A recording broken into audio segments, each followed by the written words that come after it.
Mm. We're live! Woohoo! Yeah! So it's interesting how much in my family they use the word pain to describe all manner of different sensations. Ooh. Yeah. They're like, oh, it hurts. I'm like, but does it? Like, what kind of? So we have talked a lot about what kind of pain. A, because I'm not there. Yeah. B, because we've never done this before. My parents' exercise. And I need to know, obviously, like I need constant feedback to see like what's working, what's not, what's painful, what's, Yeah. because there are also like injuries and susceptibilities that they have. And it turns out that a lot of the times when they either look like something hurts or when they like actually are saying like, oh, this hurts a little bit, or like there's some pain in such and such place, you're like, what kind of pain? And a lot of times it seems like it's actually not pain. Like it's not pain. It's just sensation. Right. Which pain is sensation. Yeah. But it's a kind of sensation.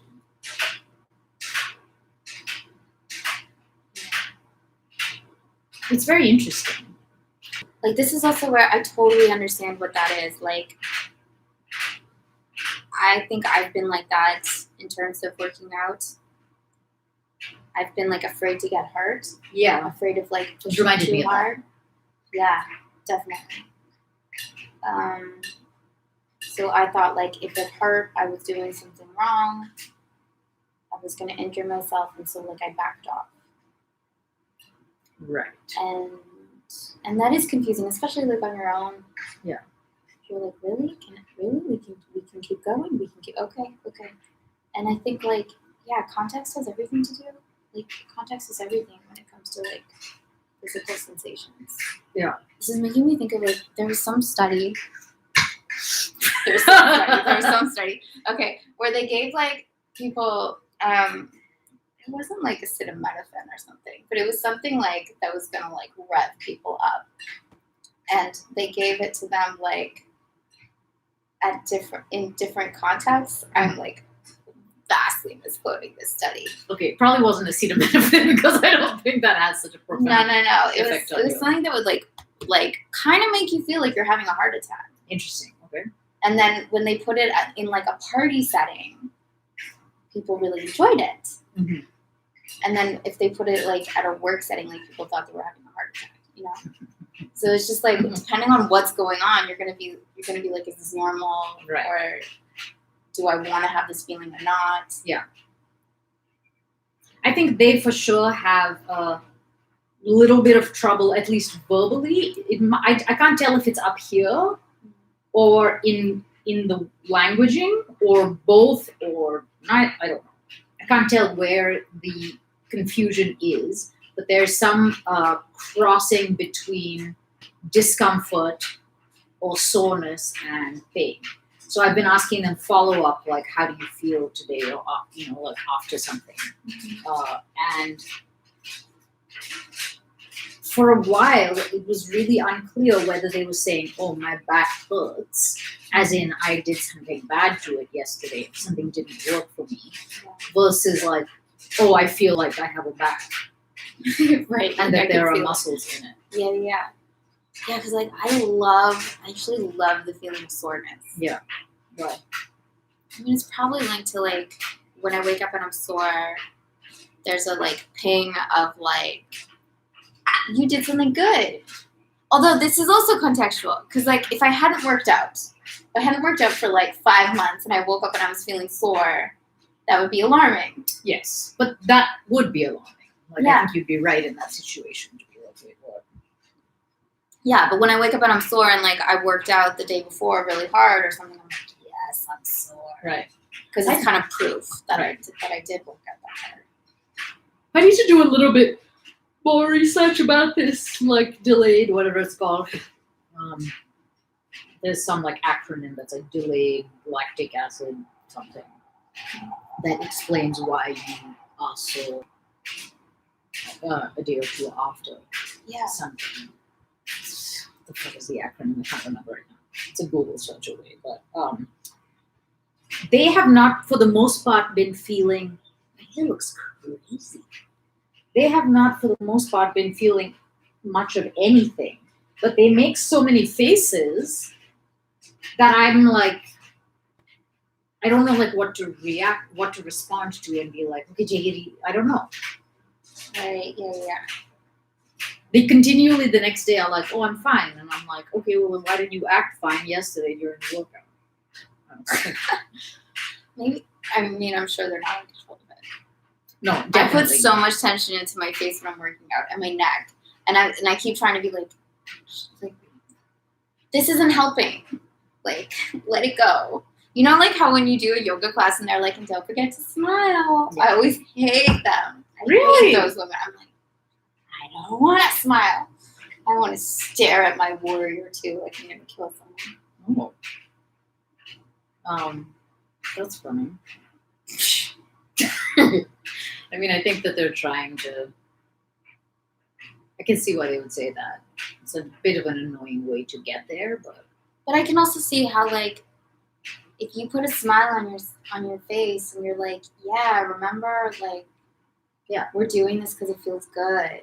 That's the point, I think, of it. Right. Is like, oh, yeah, right, because it's so easy in exercise to get so serious.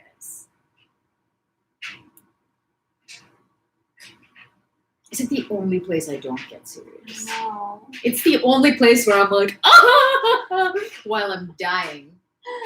And then when I'm just walking down the street, I'm like, this, and people are like, why don't you smile for once in your life? Yeah, it's, I have like the inverse wiring for that. That's great. I want to cultivate that. No, I like that. And I think I'm starting to get there. Where like I think I'm starting to be like, yeah, that like burn. I get like people who get addicted to the burn. Yeah. Because it's crazy when it's going on. You're like, what is happening in my body? And I'm also realizing that like in the past I haven't gone like full tilt into that. Because again, I like tend to back off because I'm afraid of hurting myself. That's where it really happens. Yeah, and there's like something really freeing when you just like blazingly like go into it. And you're like, I don't know how I'm going to do this, how I'm going to survive this. There are some exercises in particular that it's more pronounced than in others, like that you don't know if you're going to make it to the next rep. There's some that you're like, I can feel this not going great, or like where you can sort of feel that. And then there are others where like it requires such a burst at the beginning that you're like, I have no idea what's about to happen. I might fall backwards. Or I might like actually make it, and it's not clear at all until you're already doing it. Pull-ups are like that, and pistols are like that. But everything else you can kind of like tell when you're pooping out. But those are particularly funny because you're like, okay, here I go. Like nothing might happen. Yeah, I've been like experiencing with like weightlifting. Sometimes they like rev up into a speed that I'm like, I don't know. That you maybe shouldn't then. But then I just like I don't know. But then I'm like, oh, let's try. And often I can. Oh, okay, cool.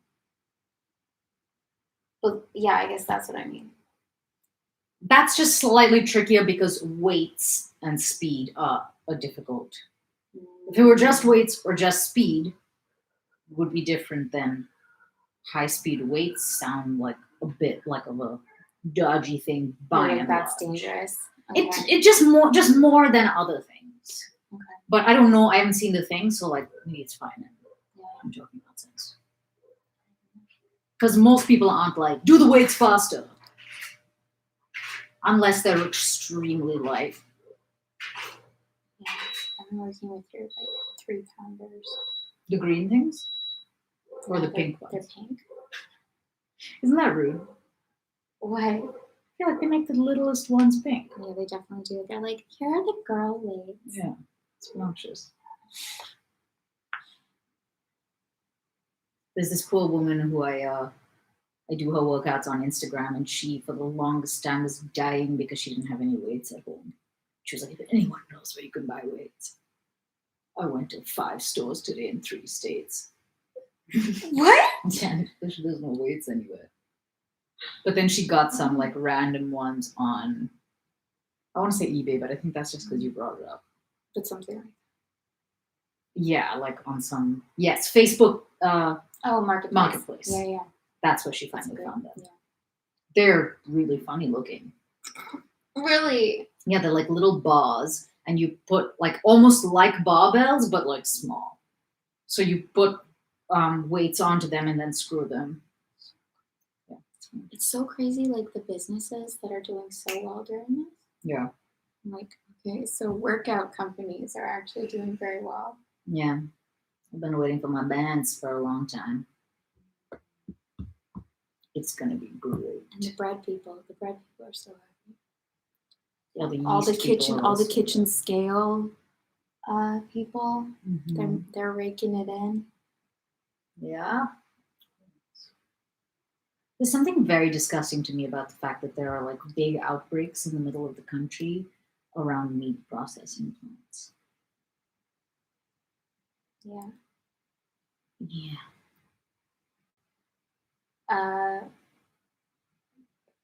Continue. I don't know. Somehow the like, what's the correlation? it's just like one of the grosser environments in general. Oh yeah. And then like the only thing that can make meat, like raw, dead things grosser, is for it to have like coronavirus on it. So the fact that people would be like already in this disgusting place and then like and then like catching coronavirus from each other and working into close quarters, and then probably everyone who eats it. No, I feel like this is fake news, but partly no, because there are outbreaks around meat processing plants. For some reason, I just think like, oh, God spare us from that. Yeah. At first, when you brought it up, I was gonna be like, oh, but like meat processing plants probably have to be pretty sterile. And then I was like, no, I don't think they are actually. I don't think any industry really that deals with animals is very clean.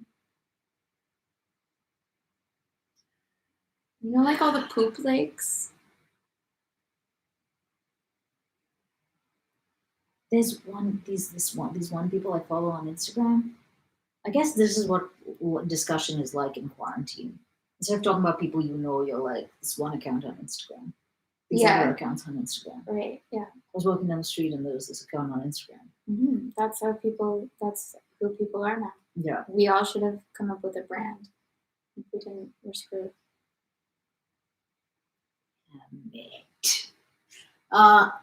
That posts really horrifying animal pictures. Uh, And I've definitely seen a cow like up to their shoulders in poop. that takes like a special kind of person to what? have an Instagram account that does that. Like, I can't really bear to look at those photos. I was just gonna pull it up to show you, but then is that a mistake? No, I can watch it. But what I'm thinking of is like continuously, like that's your job. To constantly like expose yourself and other people to these horrors. I mean, that's like a very cliche thing about like vegans and shit, right? That they're like, look at the blood, but also like abortion people, I think, are like that. Yeah. I think vegans want to look at the blood. That's why. I do feel like a tinge of self-righteous indignation where I'm like, I already don't eat them, okay? Like, what do you want from me? Right. But what they want from me is to never sleep until all the all humans must be vegan. All the farms are not doing this anymore, so it's bullshit that I'm doing everything I can. We shouldn't be doing it anymore. It should be done.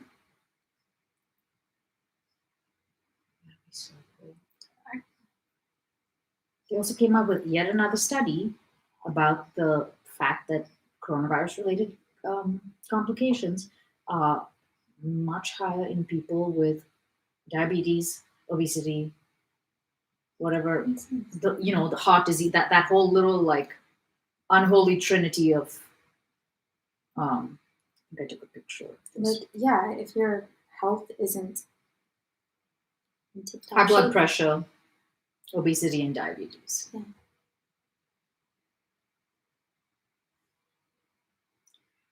In related news, have been dragging my feet to read this book that was recommended to me, or listen to this book that was recommended to me, called The Pleasure Trap, which I thought was going to be kind of an annoying book about how we're programmed to eat Oreos, and Oreo is exploiting us by like hacking our meaning that- biology. meaning that like we crave sugar, we crave like things that will add fat to our bones. Is that kind of what you mean? I'm not far into it enough, Mm-hmm. but that's kind of what I thought it was going to be. Yeah. That like there are things that trigger us to want to like load up, basically. Yeah. So if we come across while foraging like a mango tree or something, we can store a bunch of calories by eating a bunch. Yeah.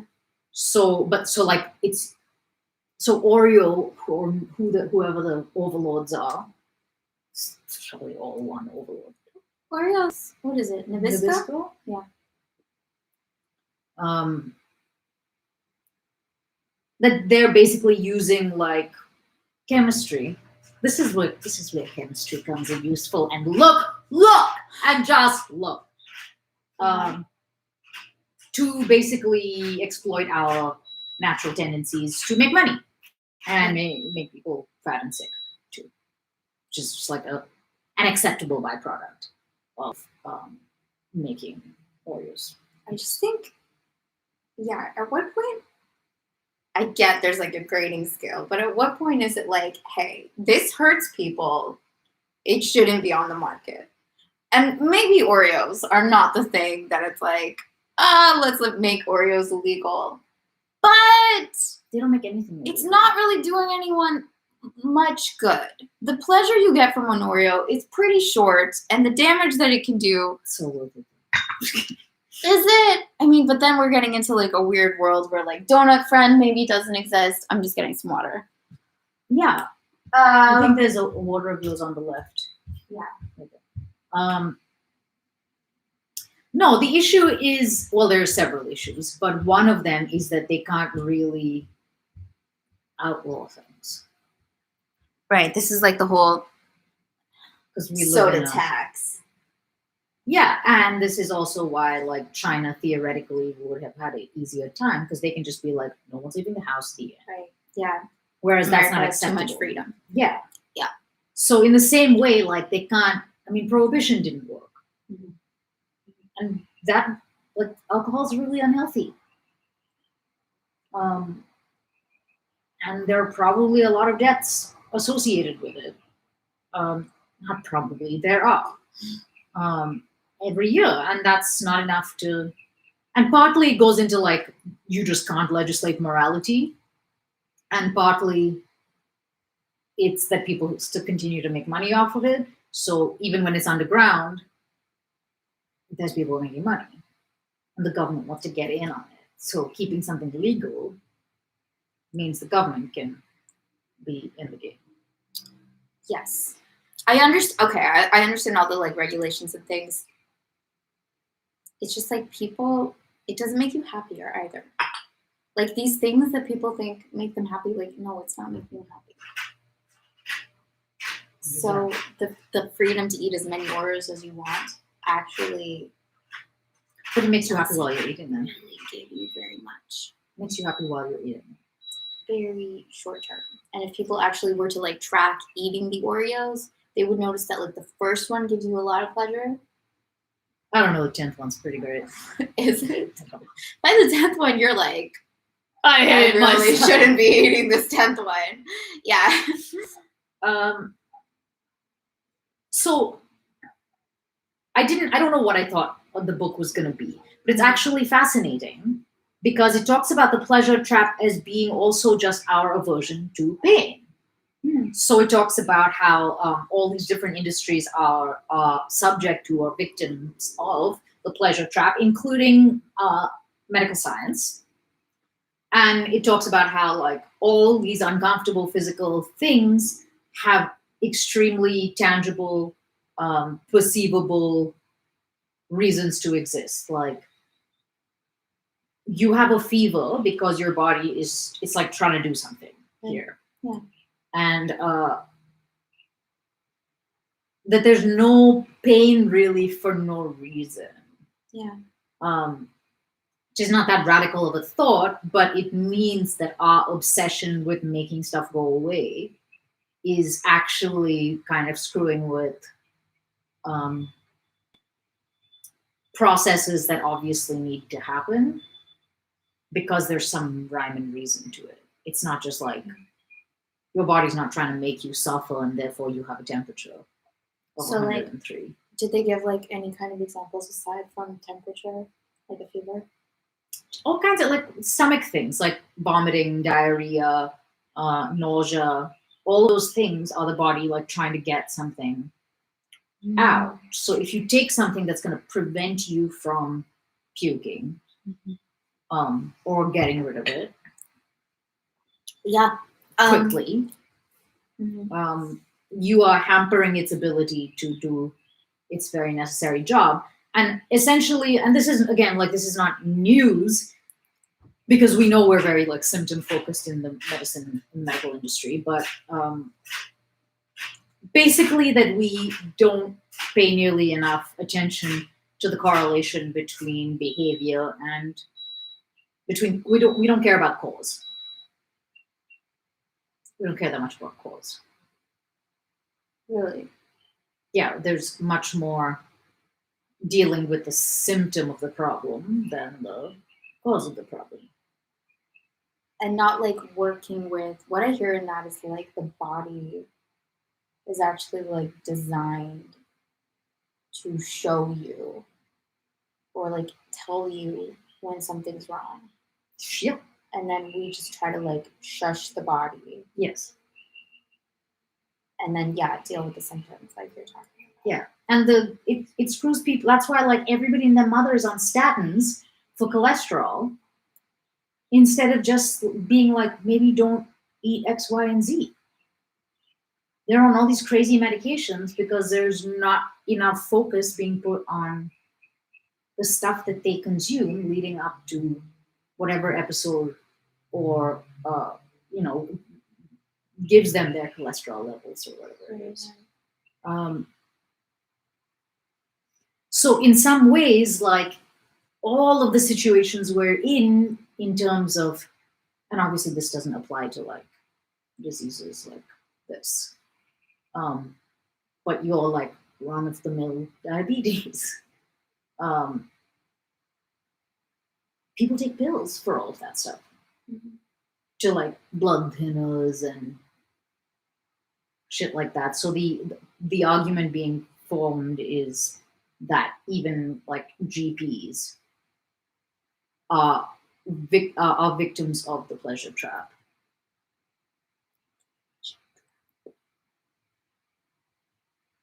I'm trying to think what the alternative would be. This makes me think of as far as on my phone, this makes me think of this book I read called Lost Connections by this guy Johan Hari, and he tells like this one story of being in Vietnam, and like I think it was Vietnam that he was in, somewhere in Asia. I'm pretty sure it was Vietnam, but anyway, and he ate an apple, and he didn't realize that like in this country, all apples are like coated in this poisonous thing. Like you have to like really wash an apple. And so he got like horribly, horribly sick. And it kind of seemed like he was going to die, like horribly ill. And they took him to a doctor and he was like in some small village. And there was like another friend who was traveling there with him. And they were like, can't you give him something for the pain? And the doctor was like, no, like we need the pain because the pain is like telling us what's wrong. And that's like so. And so he goes on to like talk about, the whole book is about loneliness, actually, and like how people are numbing out their feelings of isolation and loneliness, and like we need that because, like, yeah, human beings are like lonelier than ever before, and it's not good for us. And so rather than just like, yeah, treating the symptom and being like, oh, there's something unusual about feeling lonely, like we need to instead create lives that like sustain more connection. Yeah, there's stuff like this that you, if you grew up in sort of like modern medicine context, you kind of take for granted, like the fact that the pain signal occurs in the place that's hurt.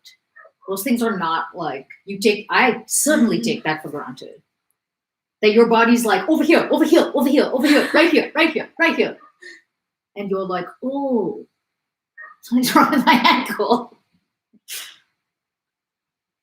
And it's like part of the design of it hurting is so that you then don't walk on it. Right. Not like, oh, my ankle. Advil. And then walk.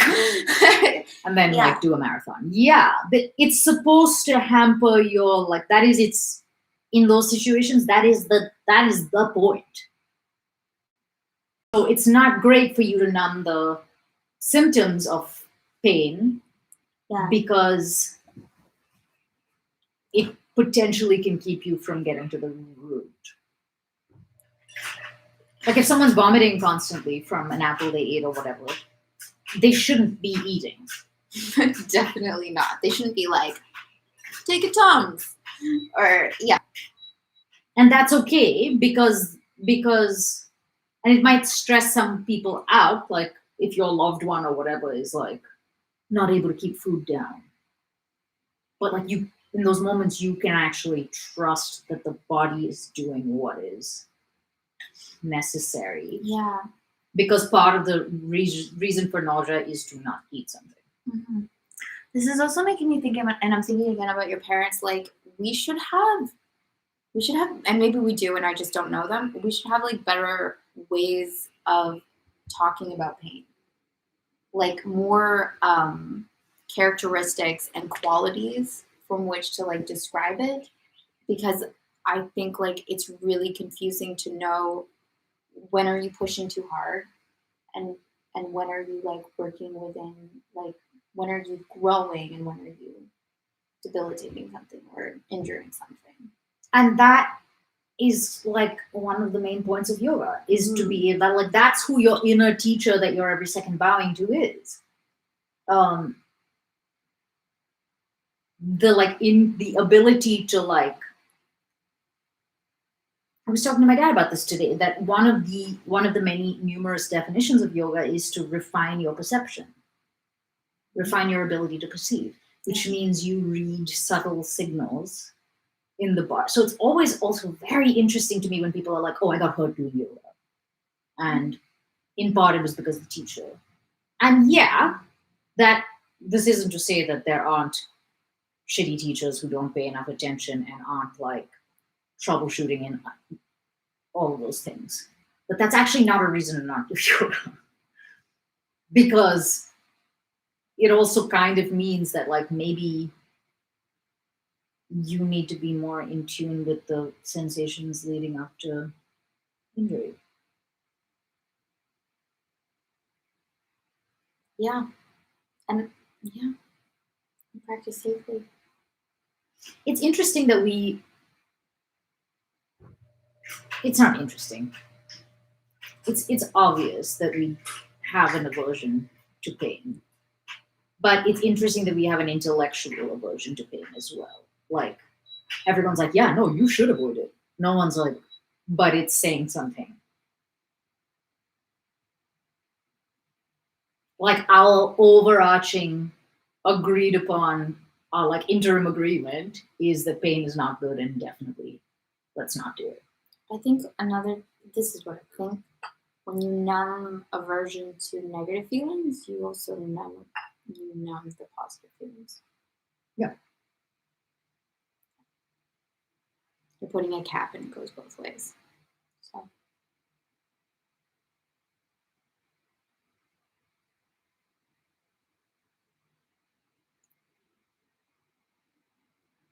Yeah, it's interesting.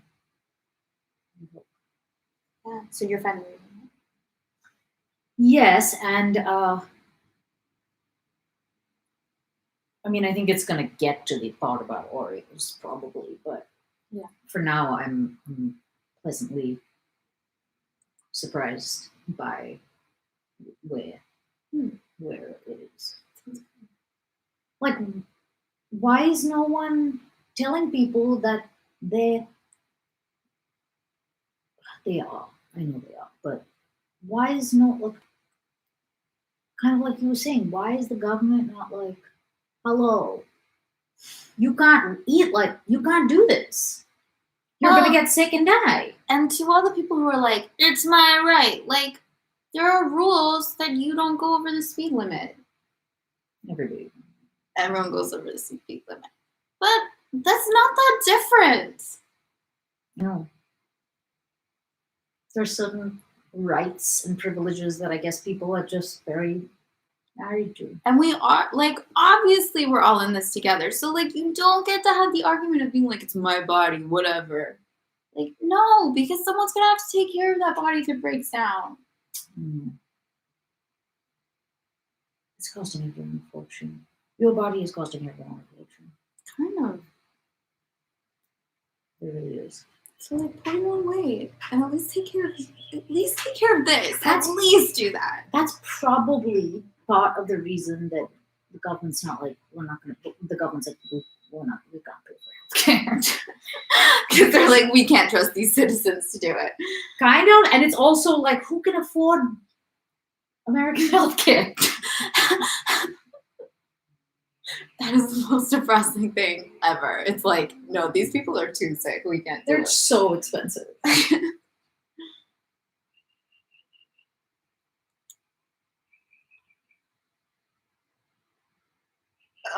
Cool. I mean, there's probably something to that, in which case, yeah, it all needs to be overhauled.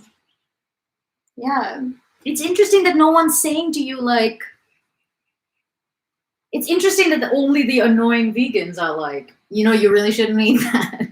Yeah, like, oh, those annoying vegans who are trying to keep you alive. It's not great that they're the only people who are going on about it. This goes back to cowspiracy and how all like Greenpeace and all these like big organizations are not saying these like really obvious things. Because people are making money off of it. I don't.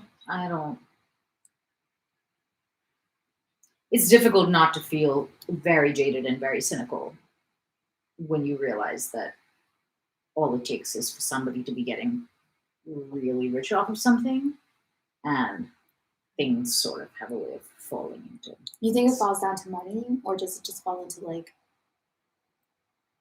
not laziness but complacency? Maybe that's the best. Like, they might not be mutually exclusive. Fish, so it might not let's make it okay. They might not be mutually exclusive, but I do think that like special interests sound like a drinking head. And the like food and ag lobbies are part. Yeah, I think it's part of the reason, because there's people, and you have to do something for those people, because a lot of people do this kind of work. What are you going to do with everybody who works in meat packing plants? There have to be viable options, but I think yes, that if there weren't people getting rich off of preserving, like, it's kind of insane. I don't know if you're too young to remember this, but there were those like got milk ads that everybody and their grandfather was doing. Yeah. It was just like acceptable that milk was a good thing. Yeah. Milk makes you strong.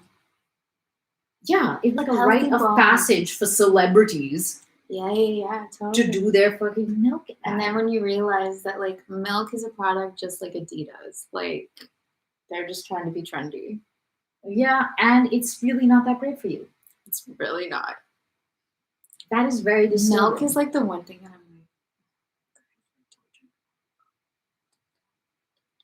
Why? because I think it's so disgusting. It is revolting. And I think it tastes exactly like you think it would. It makes me quite ill in the brain thinking about it. Yeah. It's so funny. My grandmother would always be like, "Oh, we were so poor." This is via my mother.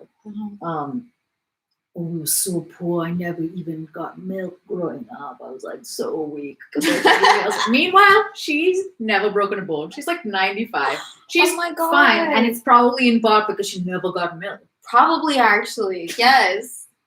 She's never broken a bone. That's amazing. Yeah, she's like, nobody in my fucking family has milk. Oh, I've broken my nose. But I would have had to have like a steel nose Yes. to withstand that. But yeah, she's like fine.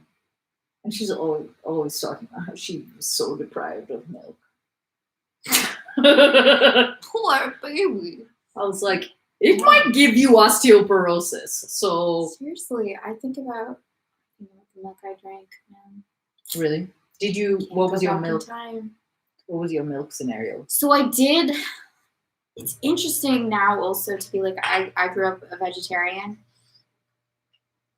and I guess like I always kind of thought like, oh, but we're vegetarians, so like we're okay. And there's a kind of blindness that goes along with that when you think you're great, and really you're participating. Does your sister eat any? She eats chicken now. And fish. Okay. Yeah, she likes salmon. She just goes with that and eats whatever her husband's eating. Fish is great. It's confusing to me. My parents are like back to eating meat, fish. Really? Yeah. And I'm like, oh, okay. And they're like, no, I just feel better. Yeah. Okay. Yeah. But wait, my milk situation growing up, like, yeah, we definitely didn't have like soy milk. We drank milk with cereal, milk with Nesquik powder, milk with blue dye. Did you ever go through that period when you would like dye your milk different colors? No, I had to be tricked into drinking it. Really? Yeah, my mom fucking told me. I was delighted by it. Do you know, mother, that she was like, here is this amazing thing called an egg flip. But don't worry, because I was not into eggs at the time. Okay. Don't worry, I was there's worried. no eggs in it. Okay. This is what her telling me. Yeah. And I was like, okay. And there was fully raw egg in it.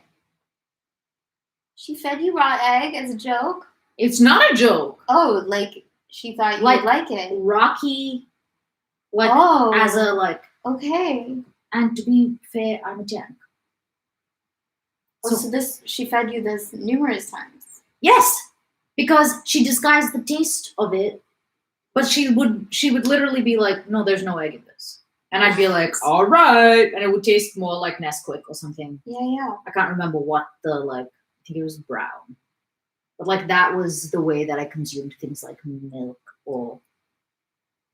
Yeah, I don't remember having an issue with vegetables. I remember having an issue with dairy and that's the stuff that I feel like I had to get tricked into eating. It's like eggs. That's so sad. I know. I ate so many eggs as a kid. You hate eggs? I fracking hate them too. And I think it should be illegal to mix the yolk with the other part. Just by the way. Why? Because scrambled it's eggs? Horrifying. That's the only way I can really eat. I think that the two should never meet. Unless, are you okay with a poached egg? Because then it kind of eats. It doesn't though. They stay separate-ish. Yeah. Okay. I need them to be separate. Did I tell you about how I found this video? Or Evan found this video and then sent it to me of this egg that is made with yellow tomatoes. What? And What it's do you mean? you take it's so simple actually. You take I didn't even know yellow tomatoes is a thing. Maybe they're just unripe tomatoes. I don't know. There's like 6 trillion varieties of tomato. Anyway, so you take like yellow tomatoes and it's for the color really. And you blend it up and you add like nutritional yeast and black salt, which kind of has like an eggy taste to it and probably like some different things. Blend it up so it's like nice liquid consistency. And then you put it in like, what's it called? Kind of like gel mold, like edible gel mold.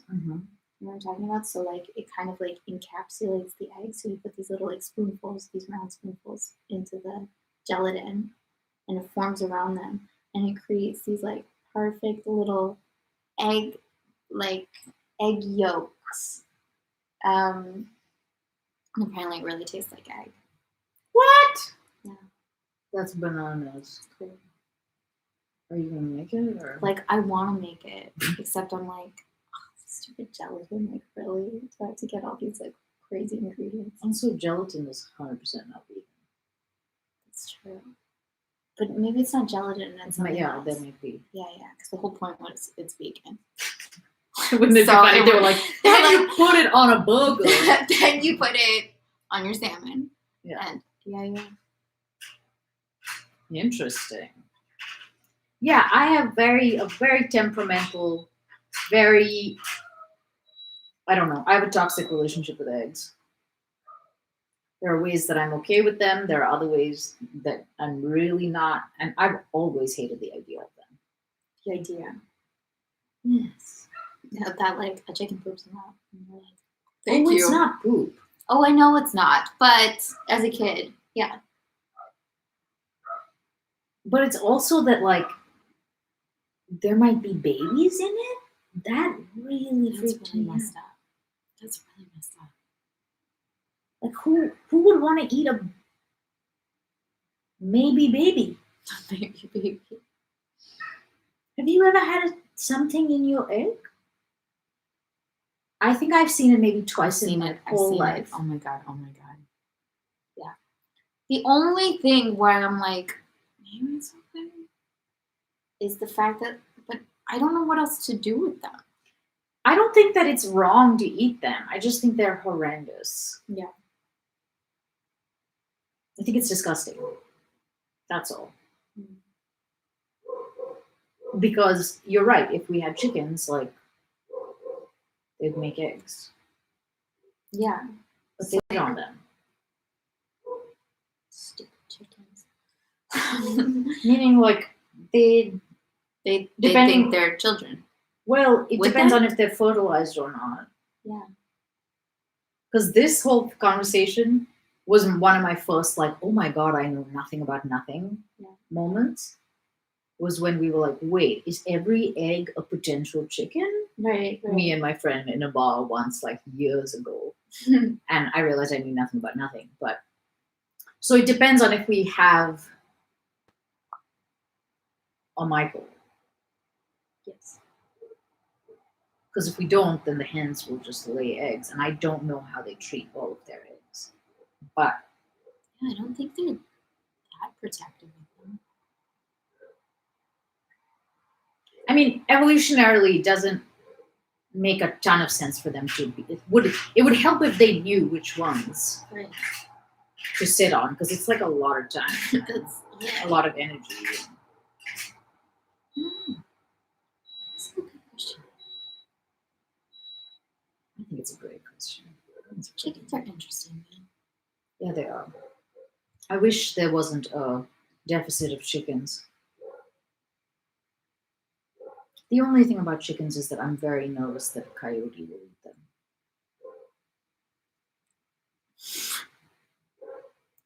But that's one of the reasons there aren't chickens here.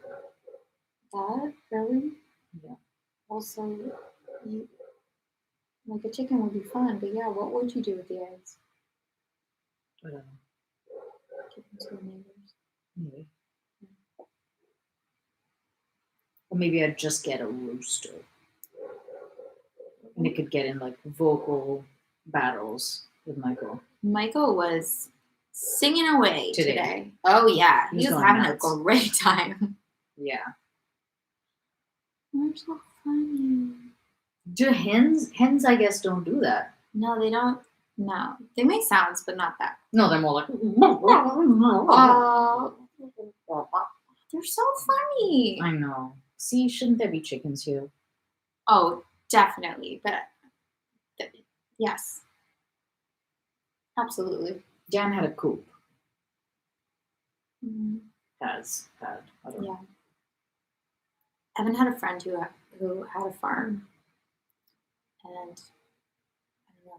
He's told me that like his friend would just like take the chickens and swing them upside down, and they would fall asleep. That's pretty funny. And that's what they do. I don't know. That's really funny. So I follow, I guess, Sandra Oh on two things. Either, first of all, Killing Eve's like third season, I think, is out. But she has a bunch of chickens. She does. Yes, but also like obviously, Obviously. for me, it's so obvious if you had like just like all this like success and money and space. I was like, how is everyone not raising? I don't know. I just was so surprised that she's like the only one that I've seen who's like, here are all my eggs from today. Oh, I mean, I'm sure a lot of them have gardens. Look into my garden. It's like they're running their own sustainable farms. You think? A lot of celebrities have their own gardens, yeah. I mean, of course they have their own gardens, but like I think that you still have to like care and put energy into something in order to. They hire gardeners to do it for them. So then, do they use? I mean, I'm sure some celebrities garden themselves, and yeah, I think they use them. Just wonder why there isn't more talk of chickens on Instagram. I don't know the chicken thing. I don't. There should be follow more them. talk. There should be more chicken talk. I don't follow that many people though. Yeah. So maybe there are people being like, look at my. Such a weird thing to brag Weird about suddenly lamb. in this new world. Look what my chicken gave me. I don't have But to go to I think the even in the grocery old world, she was like bragging about it. store. Yeah, that's cool. And I think that is like I think that's brag-worthy. totally. Rennie apparently wants and has wanted for his whole life silky chickens. Have you ever seen them? He wants 2 silky chickens. And they are so funny looking.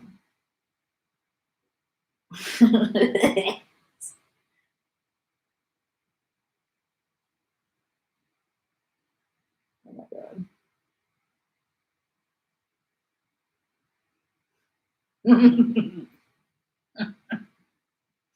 They're like little llamas. No. Yeah. The right breed? No. Aren't they so cute? They're so funny. What did you put down? Oh, a chicken sweater. Those are. I took us to Etsy. Look, you can get a sweater for your silky chicken. Boom. Oh my god. Yeah. It looks like they would get so hot, but I guess feathers are not fur.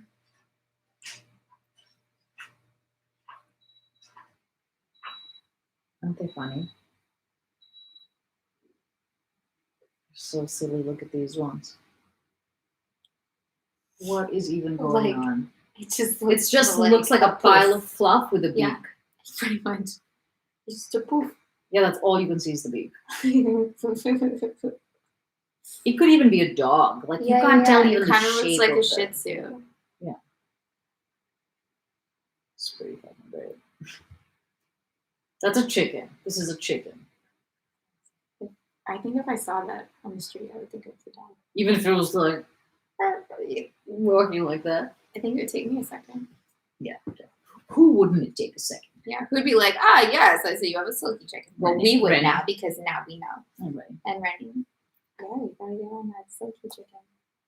You can make a fortune breeding chickens right now. Yeah, I don't. See, that's another industry. All the chicken people, they're doing great. Yeah, but breeding is so weird. What? There's like armpit stain. Armpits. You've got armpits. What did we read? Yesterday, Prince Bolkonsky died. Oh yeah. And his daughter was just devastated because at the last second he was like, "Forgive me, I love you." Okay, this is the weird thing that I still don't understand. The last thing he said to her was, That's really weird. "Put on the white dress that I wear."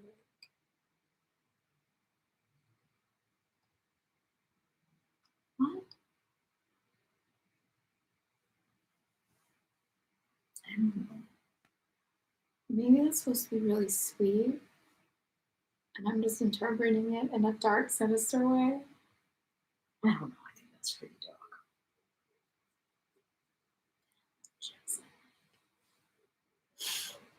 She took it in a sweet way. Did she? She seemed like. I mean, she takes everything he does. Yeah, she was like, "Oh, you like me in my white dress?" Well, she was like, "You love me." Yeah, that was sweet. It was sweet until like that, and I was like, "Oh." Although, see, I felt like I was. Me too. I was like, "Oh wow," and then I was like, "Wait, no." Yeah, you don't get to like be an asshole your entire life and then a nice person for 30 seconds. Yeah. I mean, it's better than never apologizing. Yes. So it takes some strength of character to be like, "Oh, cool. Here's a reckoning. I'm gonna try and step up to the plate." So that's great, but it doesn't undo the lifetime of torture, and it bothers me that in moments like this, I'm like, it's okay. It really wasn't a big deal. Yeah. I mean, that's how. I feel like I should be a That's little. how like a lot of those stories go. Like we're kind of like paying to receive it like that. Like it was good all along. I know, but I like, knew fuck he that loved guy. her. I knew it. Well, we did because we had like a couple of his thoughts a couple of times. And also, it is like people are like that. Some people are really like that, where they hurt the ones they love. Cool. And it is tragic for everyone. Like it's tragic for him that he spent his life being so hateful.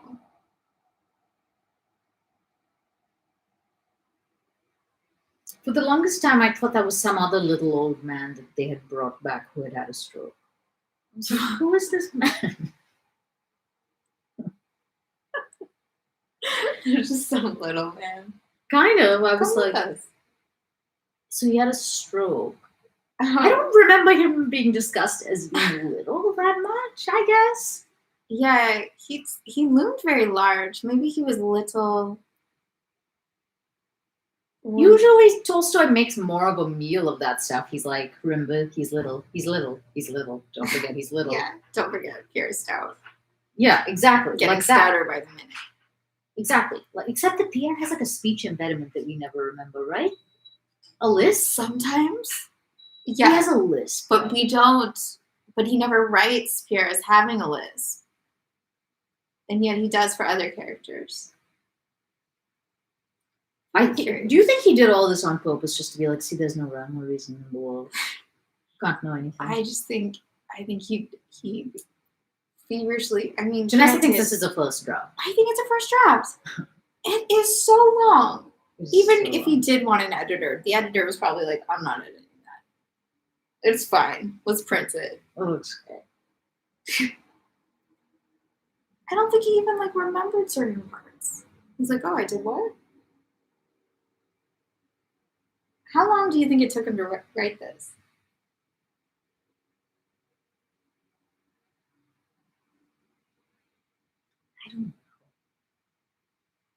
This is also with like ink. Is it? Yeah, we didn't have like. Well, that seems like the least of it. Imagine keeping the pages together. What a nightmare. Imagine dropping the pages. Oh my god. Was this in 1812 or? Oh my god.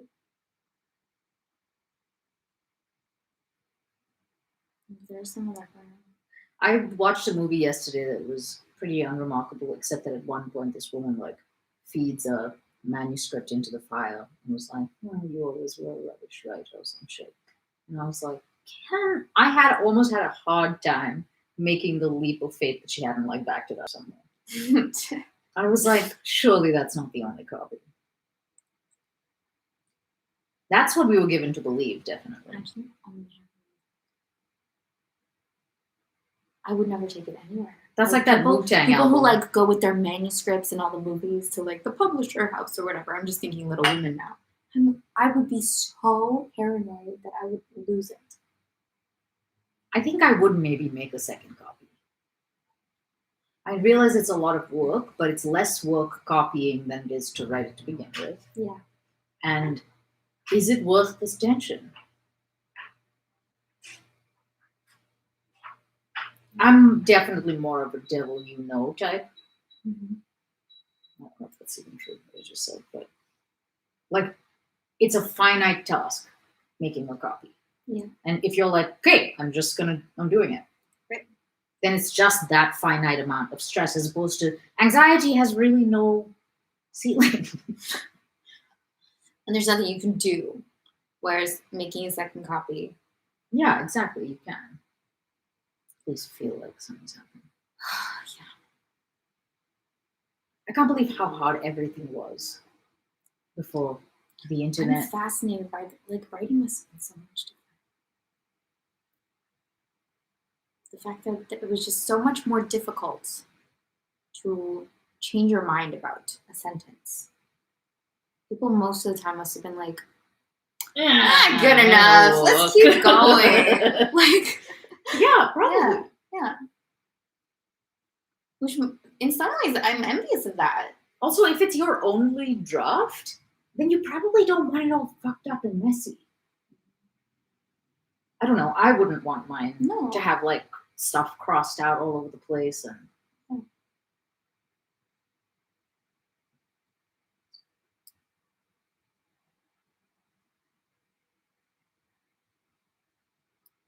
I mean, typewriters alone are crazy. Have you ever used a typewriter? Yeah, I do not enjoy it. It's like that shit is set in stone. Yeah, and then the whiteout. Ooh. I don't think I knew about whiteout before the US. Really? Yeah, I remember thinking, but this looks nothing like paper.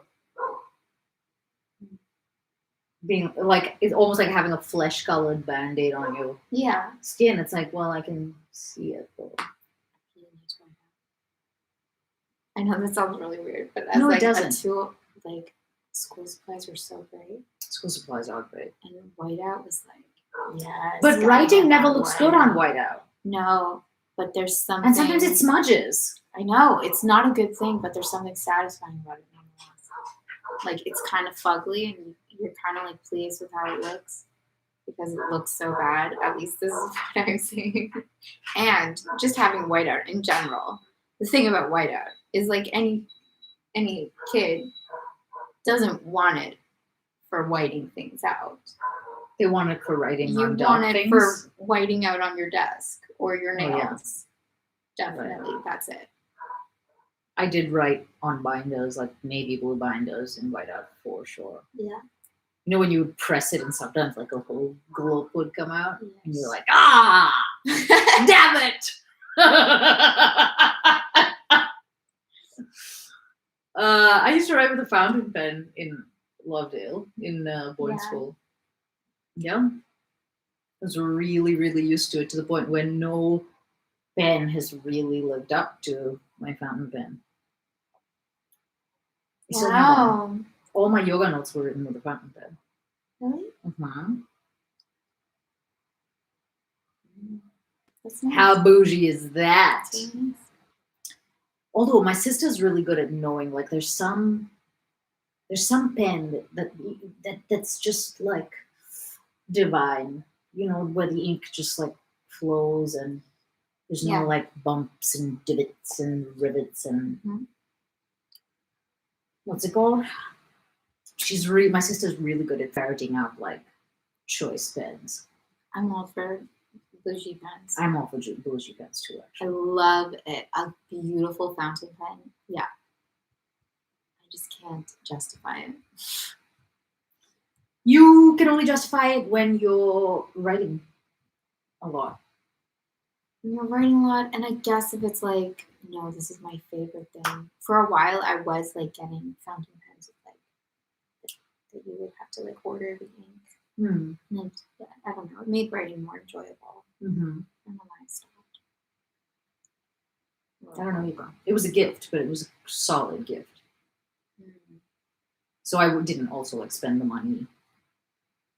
It's the kind of thing that somebody needs to give you because it is a splurge. And it's hard for you to be like, yes, I need this when literally it could cost 50 cents a pen. Yeah. But then it's just better. Then everything is special. And you know what? All those pens, all those shitty pens that get thrown out, what happens to them? Yeah. I actually don't know because I think most people throw them out. They don't recycle them. No. They go to the trash pile in the Pacific. Right? The trash island. Oh, that island. We have to visit sometime. That's our great wonder of the world. It actually really is. Yeah. That's the thing that's really going to live on. Because we didn't fucking make we didn't make the Eiffel Tower and shit. Right. Pretty much the only thing that we did that's going to live on forever and ever is a floating trash island. I'm trying to think if there's anything else. I mean, there's bridges. Yeah, but who made those? See, that's why I didn't say like Statue of Liberty. Yeah, because America didn't make it. And that's but the bridges, I think. It's too long ago. Like, back when people built shit that was good. Yeah. You know how people have this, like, romantic... That's what they built. Yeah. But they're not going to last forever. Like, they're not, like... But its effects specimens. Yeah. It's not like... Like, imagine the pyramids. Oh, yeah. Like, what do we have of that? What do we have that's like that? The trash island. Kind of. It's a really good representation of us. Wow. So positive. Isn't it great to be so free? I love my freedom. I need to order donut friend for the second day in a row. I have no interest in it. I'll have everybody know because I ate 4. Well done. Yesterday and today I ate 4. But also I did a motherload of cardio this morning. Okay. So we are at chapter 10 of book 10. Mm-hmm. Make a wish. 10:10. I don't know. Right. You know when they're like, make a wish, it's 11:11 on the clock. You know how people say that? And yeah. I was like, no. Yeah. 10:10. Why do people do that? Because people like making wishes. Any excuse.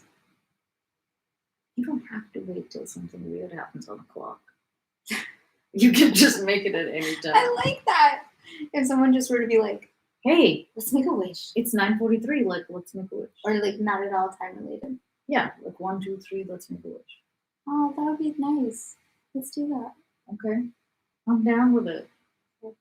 I would like that way better, like so much better than tying it to like stuff that... Yeah, that's arbitrary and weird. 11. 1 ones. I'm seeing ones everywhere. My third eye must be opening.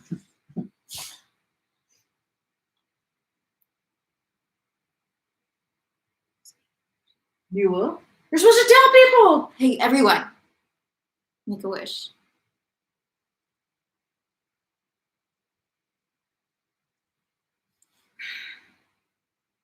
Oh, I'm a dick. I could make a much less selfish wish. Oh, yeah. Yeah, I wasn't like, I want coronavirus. Oh, I should have wished for that too.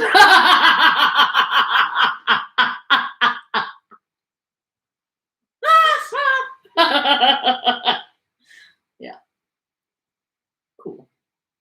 It's okay, because the cool thing is that we don't have to wait to make a wish for another weird moment on the clock, so we can do it at any point. Sure. Right now. Do you want to make another wish? Okay. Everyone, make a wish. But don't tell anyone what it is. Don't tell anyone, but don't be selfish. Okay? So this time, don't be selfish. Imagine if they weren't selfish the first time.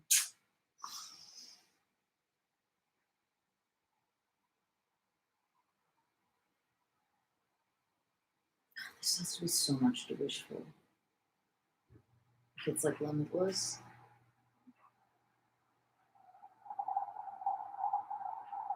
And I start to be like, that doesn't make sense what you're saying. This coronavirus can't disappear. That's not what I wish. Because I was like, I need something more substantial. Yeah, I was like, no, be more specific. This was like goal setting. Yeah. Like, have it be measurable. Speaking of, me too. That's why I was like, I don't know what dimension of this to tackle. Right? Because, speaking of which, where are your goals? It's April. Where are your goals? It's true. I need to go through my journal. I think those wishes have been, those goals have been abandoned. Make new ones. Yeah. Okay. That was really loud. It was loud. It was a good clap. Yeah. Okay. New goals.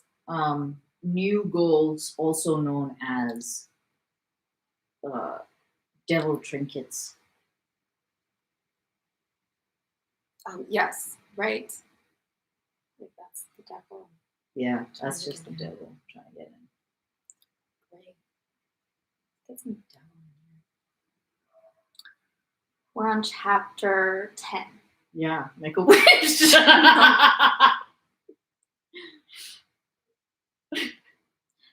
After her father's funeral, Princess Mary shut herself up in her room and did not admit anyone. A maid came to the door to say that Alpatish was asking for orders about their departure. This was before his talk with Drone.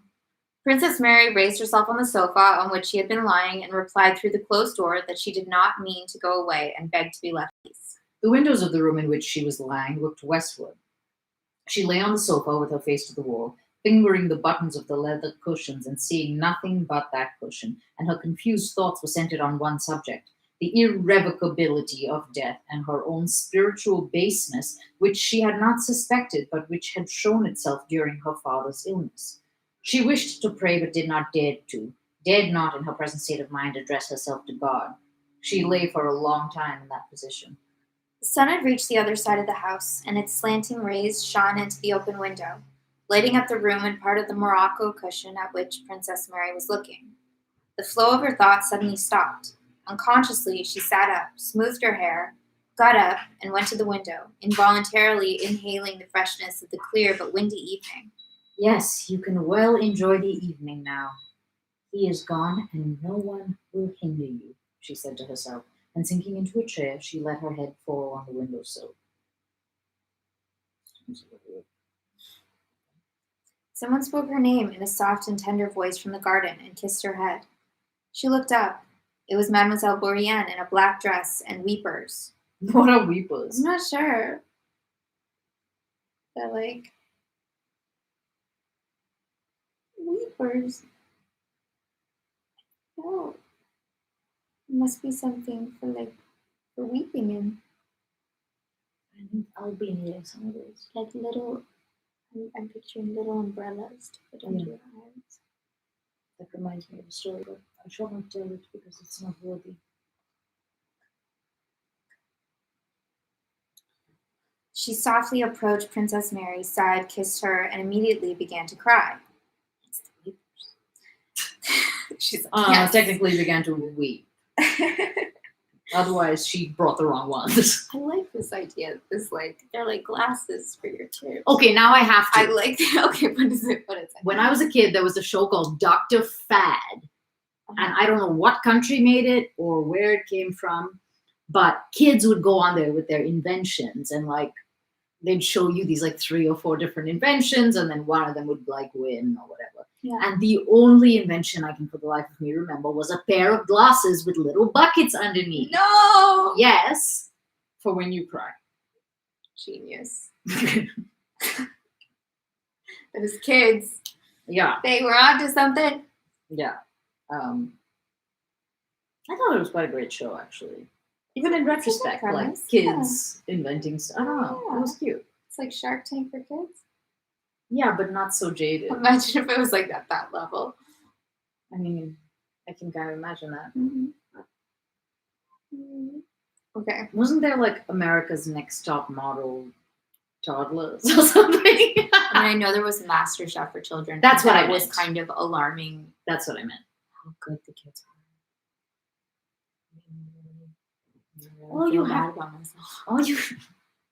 All you have to do to be good on Master Chef or any chefing show is to call everything something.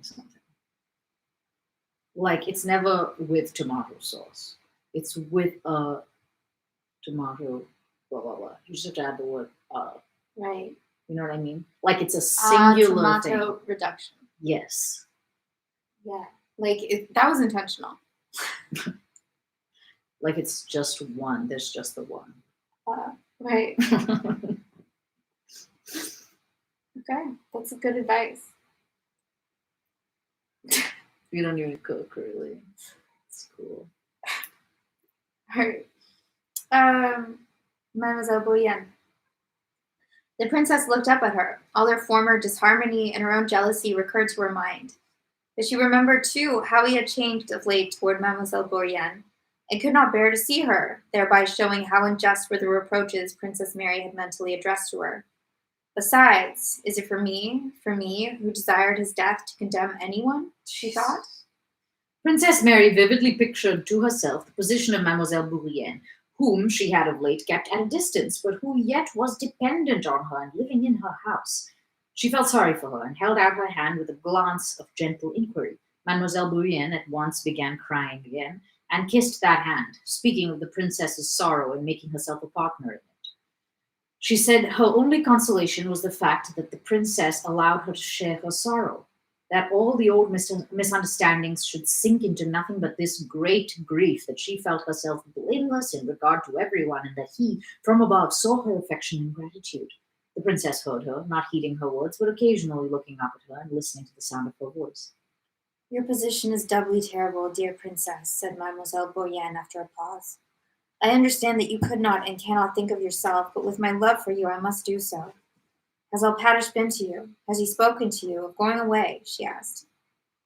Princess Mary did not answer. She did not understand who was to go or where to. Is it possible to plan or think of anything now? Is it not all the same, she thought, and did not reply.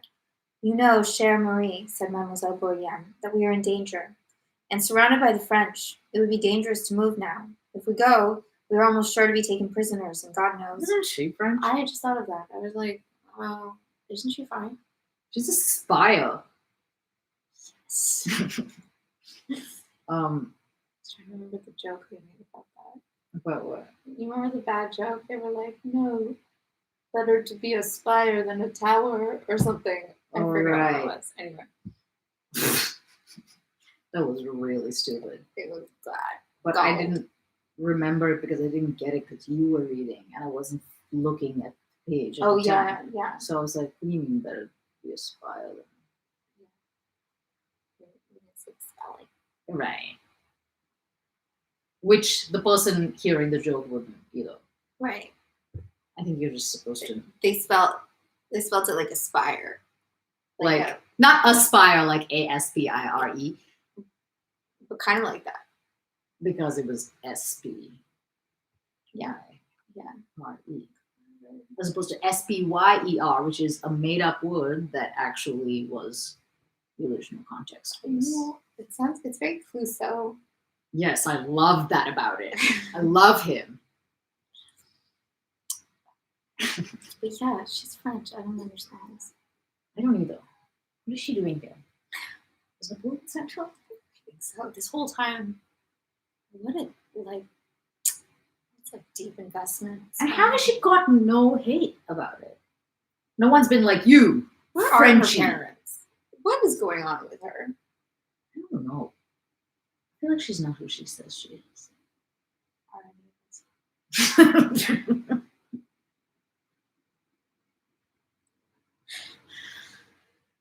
Right then.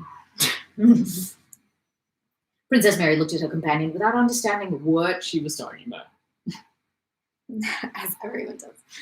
Oh, if anyone knew how little anything matters to me now, she said. Of course I would on no account wish to go away from him. Alpatish did say something about going. Speak to him. I can do nothing, and don't want to. I've spoken to him. He hopes we should be in time to get away tomorrow, but I think it would now be better to stay here. What? Said Mademoiselle Bourrienne. She just changed her whole thing. I thought she was like, you must go. Clearly. Because you will agree, chère Marie. Stop calling her that. To fall into the hands of the soldiers or of riotous peasants would be terrible. Mademoiselle Bourrienne took from her reticule a proclamation not printed on ordinary Russian paper of General Rameau, telling people not to leave their homes and that the French authorities would afford them proper protection. She handed this to the princess. I think it would be best to appeal to that general, she continued, and I am sure that all due respect would be shown.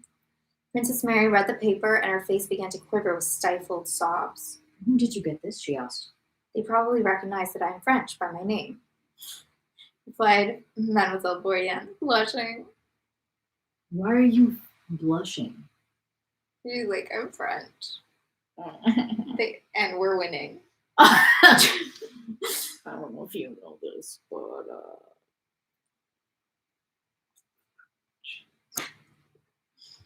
or maybe it's because she's lying and she slept with someone and that's how she got it and that's why she's blushing. Oh my gosh, so cynical.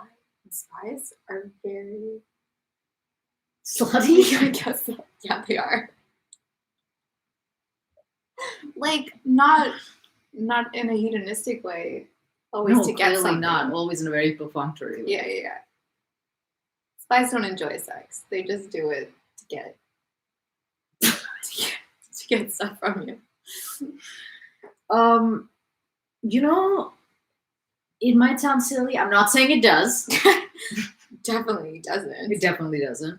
But that would be a thing to... Actually, there's a whole French show about this now that I think about it. What? I was just going to say that, like, if there was some way to rewire human beings to, like, not enjoy sex, spies would be the perfect candidate for that because they need, like, the single-mindedness of their fucking mission. Yeah, they're never off duty. Yeah.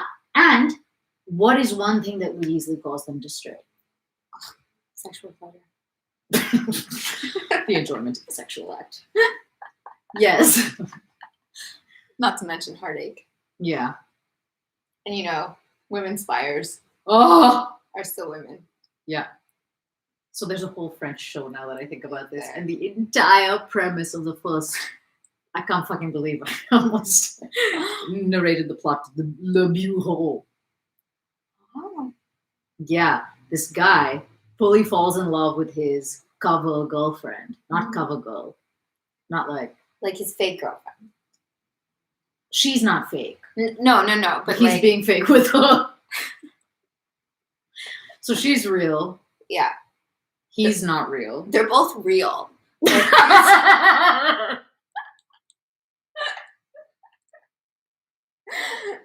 She was born with the name she gives him when they meet. He was not born with the name that he gives her nor with the profession. She thinks he's a professor. He isn't. He's a spy. And then he falls in love with her. And the whole thing just goes to shit. Yeah, so can't remember. So there's a show. So there's that show. There's that show, and sometimes spies do have sex for pleasure.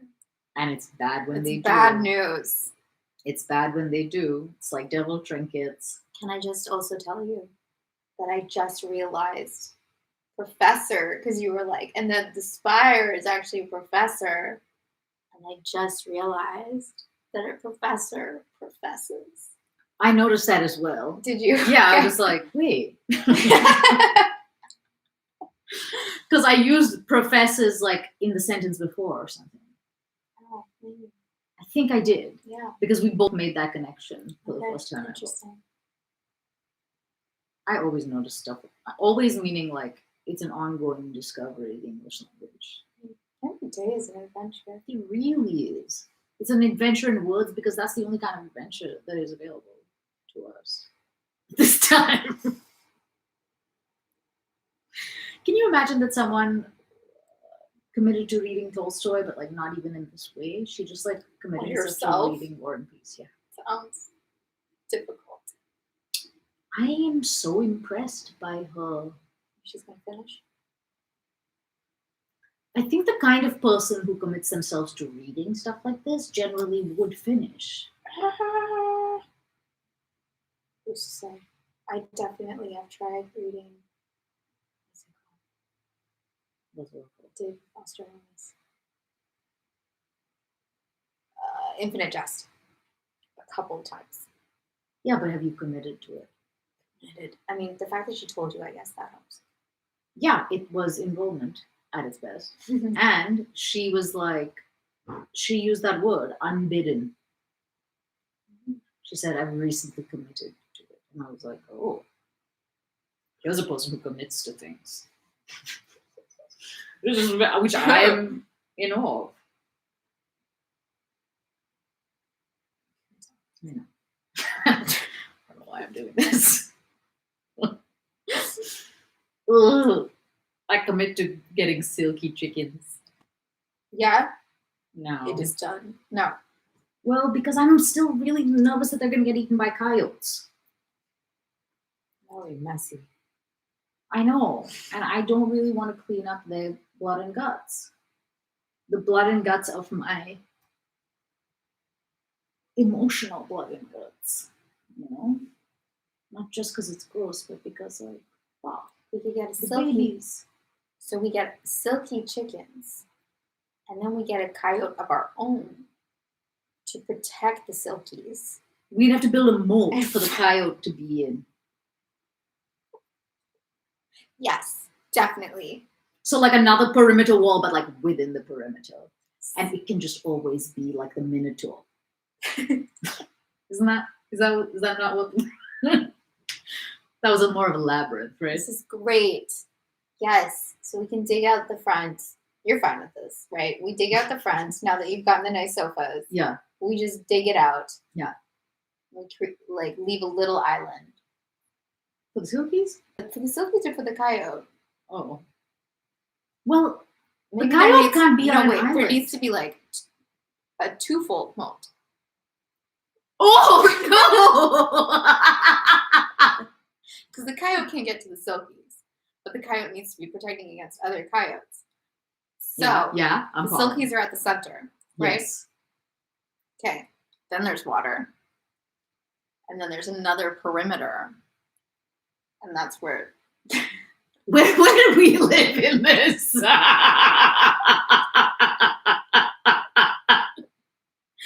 when I was saying a moat, I wasn't thinking water because we were just in drought for several years. I was thinking It's the true. moat it's a coyote moat. kind of.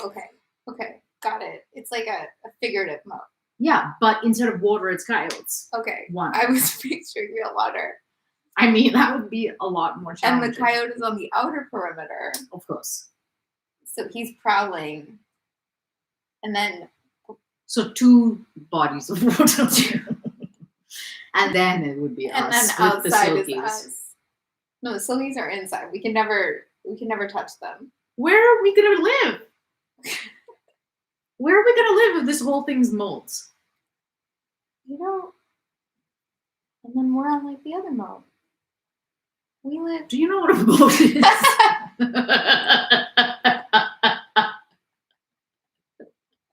It's actually We're amazing on during this this quarantine time that more people haven't built moats. Agree. Because that's what you do. It's like, oh, we could be invaded.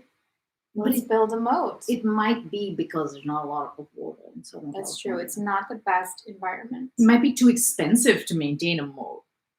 It'd be like getting a whole other swimming pool. Assuming you already have one, which we don't, but still. It's a lot of water. You know? Yeah, it is.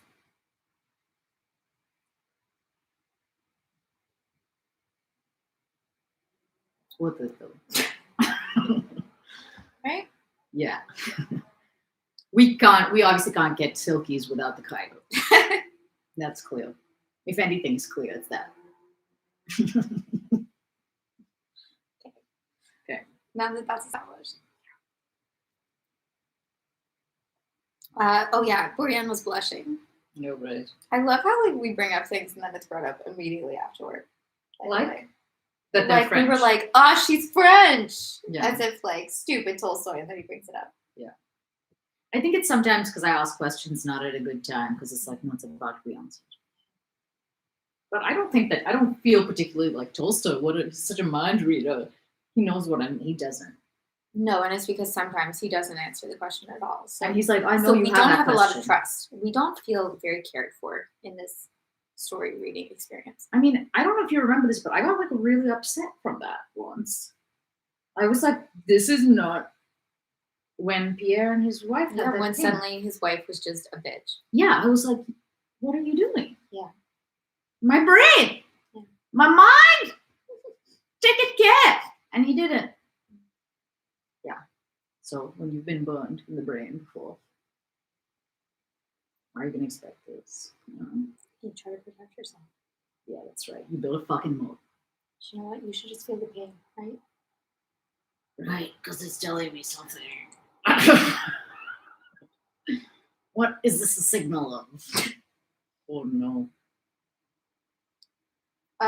Princess Mary, with the paper in her hand, rose from the window and with a pale face went out of the room and into what had been Prince Andrew's study. Dunyasha sent Alpati. I decided yesterday that while I was falling asleep, his name was something else. Yeah, I was like, you know what? Just going off how you pronounce it. I know, but because that's what we've been doing this whole time. It's just like deciding something. Yeah. But I was like, I think it's Alpati. I don't know. It's always sounded weird to me. Yeah, do you want to go off that? Alpati?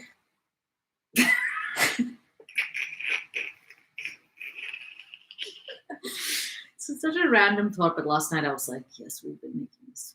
That's how War and Peace comes up in my day. Okay. I'm not like, oh, the themes.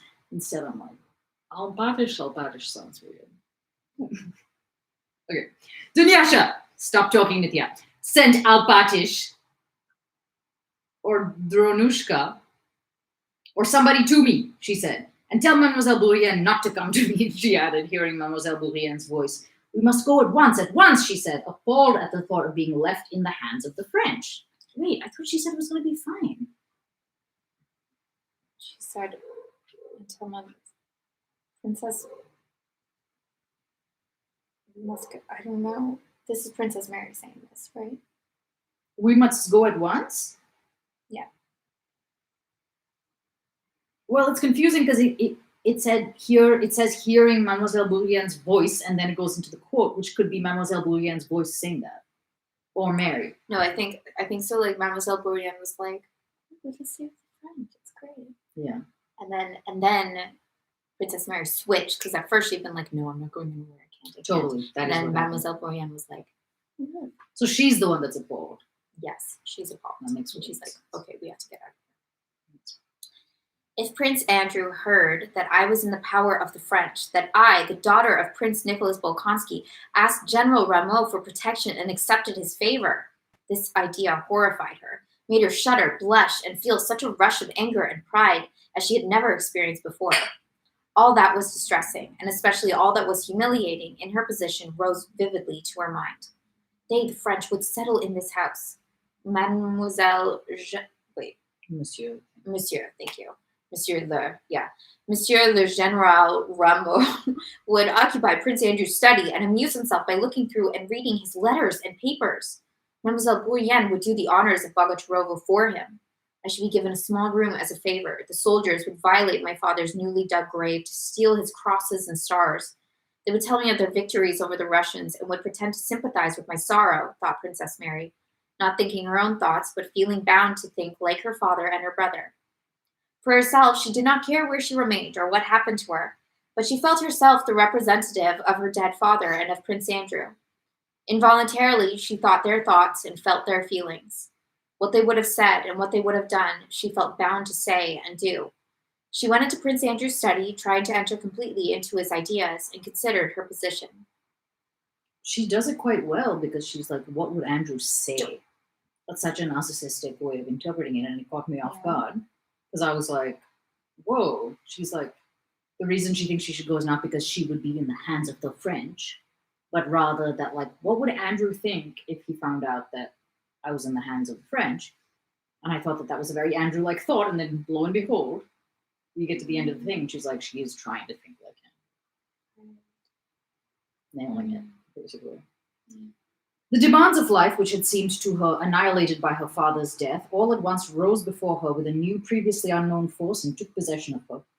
Agitated and flushed, she paced the room, sending now for Michael Ivanovich, and now for Tikhon or Drawn. Dunyasha, the nurse, and the other maids could not say in how far Mademoiselle Bourienne's statement was correct. Alpatish was not at home. I'm sticking to it. He had gone to the police. Neither could the architect Michael Ivanovich, who on being sent for came in with sleepy eyes, tell Princess Mary anything. With just the same smile of agreement with which for 15 years he had been accustomed to answer the old prince without expressing views of his own, he now replied to Princess Mary, so that nothing definite could be got from his answers. The old valet Tikhon, with sunken, emaciated face that bore the stamp of inconsolable grief, replied, "Yes, Princess," to all Princess Mary's questions, and hardly refrained from sobbing as he looked at her. At length, the drone, the village elder, entered the room and, with a deep bow to Princess Mary, came to a halt by the doorpost. Princess Mary walked up and down the room and stopped in front of him. "Dronushka," she said, regarding as a sure friend this Dronushka, who always used to bring a special kind of gingerbread from his visit to the fair in Vyazma every year, and smilingly offer it to her. "Dronushka, now since our misfortune," she began, but could not go on. "You're in God's hands," said he, with a sigh. They were silent for a while. "Dronushka, Alpatish has gone off somewhere, and I have no one to turn to. Is it true, as they tell me, that I can't even go away?" "Why shouldn't you go away, Your Excellency? You can go," said Drone. "I was told it would be dangerous because of the enemy. Dear friend, I can do nothing. I understand nothing. I have nobody. I want to go away tonight or early tomorrow morning." Drone paused. He looked askance at Princess Mary and said, "There are no horses. I told Yakov Alpatish so." "Why are there none?" asked the princess. "It's all God's scourge," said Drone. "What horses we had have been taken for the army or have died, such as this is such a year. It's not a case of feeding horses, or we may die of hunger ourselves. As it is, some go 3 days without eating. We've nothing. We've been ruined." Princess Mary listened attentively to what he told her. "The peasants are ruined? They have no bread?" she asked. "Dying of hunger," said Drone. "It's not a case of carting." "But why didn't you tell me, Dronushka? Isn't it possible to help them? I'll do all I can." To Princess Mary it was strange that now, at a moment when such sorrow was filling her soul, there could be rich people and poor, and the rich could refrain from helping the poor. She had heard vaguely that there was such a thing as the landlord's corn, which is sometimes given to the peasants. She also knew that neither her father nor her brother would refuse to help the peasants in need. She only feared to make some mistake in speaking about the distribution of the grain she wished to give. She was glad such cares presented themselves, enabling her without scruple to forget her own grief. She began asking Drone about the peasants' needs, and what there was in Bogucharovo that belonged to the landlord. "But we have grain belonging to my brother," she said. "The landlord's grain is all safe," replied Drone proudly. "Our prince did not order it to be sold." "Give it to the peasants. Let them have all they need. I give you leave in my brother's name," said she. Drone made no answer but sighed deeply. "Give them that corn if there is enough of it. Distribute it all. I give this order in my brother's name, and tell them that what is ours is theirs. We do not grudge them anything. Tell them so. Drone looked intently at the princess while she was speaking. Discharge me, little mother, for God's sake. Ordered the keys to be taken from me. Why is he begging to be fired? Said he. I have served 23 years and have done no wrong. Discharge me, for God's sake. Princess Mary did not understand what he wanted of her, or why he was asking to be discharged. She replied that she had never doubted his devotion, and that she was ready to do anything for him and for the peasants. Why do you think he's begging to be fired every second? He's like, I really don't like my job. Well, he is. I really don't like you people. Yeah, why? Or is it related to, does he feel guilty because he was undermining them? Was he? Wasn't he? Without Paddish, he was like kind of on the peasant side. Yeah, I remember that, but I couldn't tell what the context was really. So I didn't know. Like, I wasn't sure if we were supposed to believe. Maybe there are no horses. Like, why is it that we think he's lying again? Oh, do we? I mean, that's what I was given to believe when he was talking about Paddish. How Paddish was like, where are the horses? Find some horses, and he was like, there are none. Yeah, I think there are none. And then didn't it end like that? Paddish like sacrificed his horses for the family. That I don't remember. I think that was like at the end of chapter 9. Okay.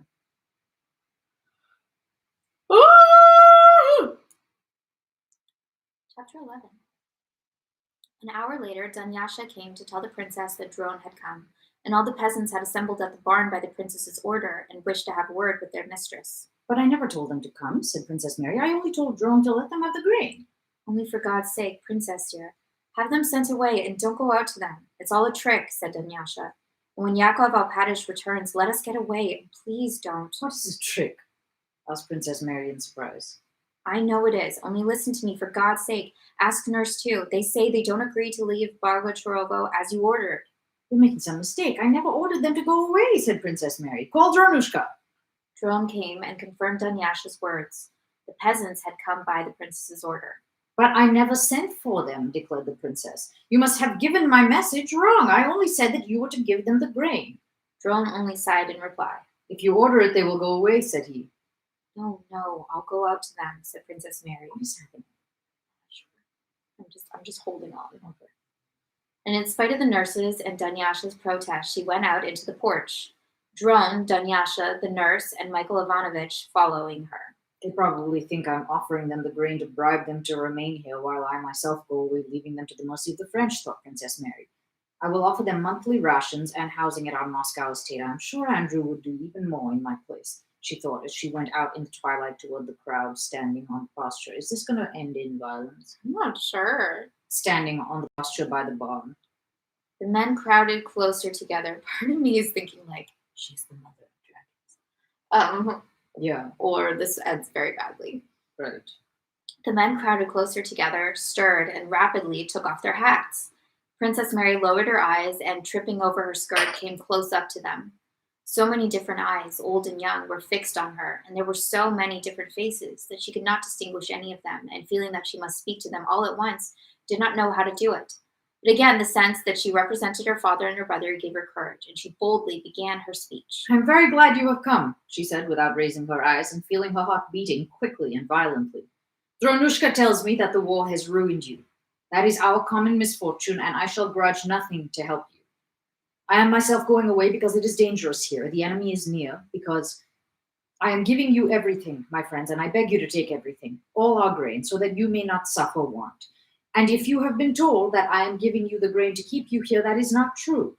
On the contrary, I ask you to go with all your belongings to our estate near Moscow, and I shall promise you I will see to it that there you shall want for nothing. You shall be given food and lodging. The princess stopped. Sighs were the only sound heard in the crowd. I am not doing this on my own account, she continued. I do it in the name of my dead father, who was a good master to you, and of my brother and his son. Again she paused. No one broke the silence. Ours is a common misfortune, and we will share it together. All that is mine Is yours, she concluded, scanning the faces before her. All eyes were gazing at her with one and the same expression. She could not fathom whether it was curiosity, devotion, gratitude, or apprehension and distrust, but the expression on all the faces was identical. We are all very thankful for your bounty, but it won't do for us to take the landlord's grain, said a voice in the back of the crowd. Why not? Asked the princess. No one replied, and Princess Mary, looking round at the crowd, found every eye she met now was immediately dropped. Well, why don't you want to take it? She asked again. No one answered. The silence began to oppress the princess, and she tried to catch someone's eye. Why don't you speak? She inquired of a very old man who stood, is this her father? Who stood just in front of her, leaning on his stick. If you think something more is wanted, tell me, I will do anything, said she, catching his eye. But as if this angered him, he bent his head quite low and muttered, Why should we agree? We don't want the grain. Why should we give up everything? We don't agree. Don't agree. We are sorry for you, but we're not willing. Go away yourself alone, came from various sides of the crowd. And again, all the faces in that crowd bore an identical expression, though now it was certainly not an expression of curiosity or gratitude, but of angry resolve. You can't have understood me, said Princess Mary with a sad smile. Why don't you want to go? I promised to house and feed you, while here the enemy would ruin you. But her voice was drowned by the voices of the crowd. We're not willing. Let them ruin us. We won't take your grain. We don't agree. Again, Princess Mary tried to catch someone's eye, but not a single eye in the crowd was turned to her. Evidently, they were all trying to avoid her look. She felt strange and awkward. Oh, yes, an artful tale. Follow her into slavery. Pull down your houses and go into bondage, I dare say. I'll give you grain, indeed, she says. Voices in the crowd were heard saying. With drooping head, Princess Mary left the crowd and went back to the house. Having repeated her order to Drone to have horses ready for her departure next morning, she went to her room and remained alone with her thoughts.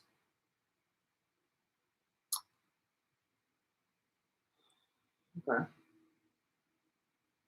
They just don't trust her.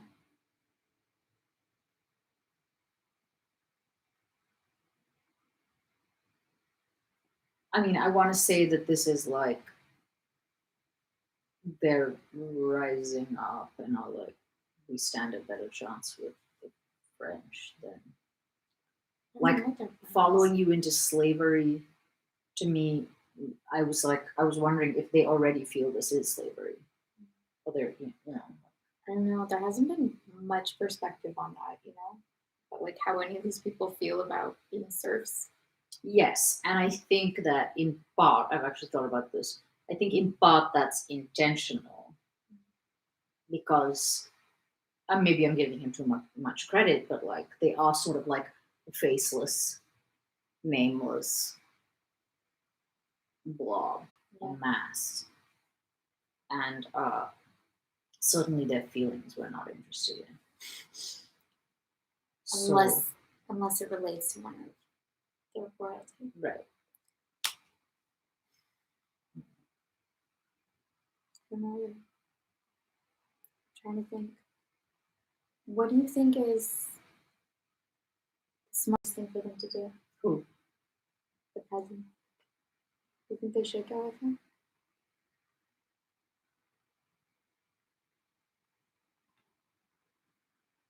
No.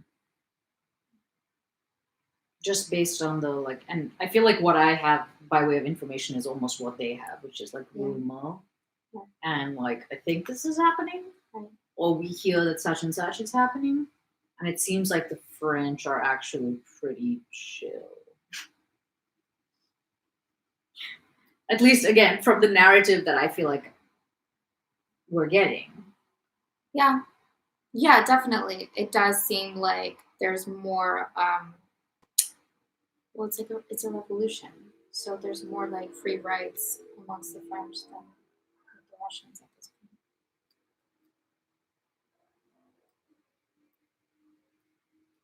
When was the French Revolution? We've already been down this. It was definitely before this. We've definitely been down this fugly rabbit hole. So imagine being a serf. Imagine belonging to someone.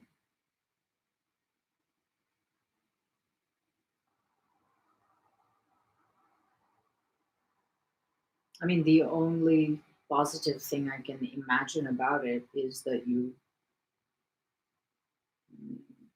Like, do know what you're doing. That's it. Like, you know your box. You know your life. I can't think of any other remotely.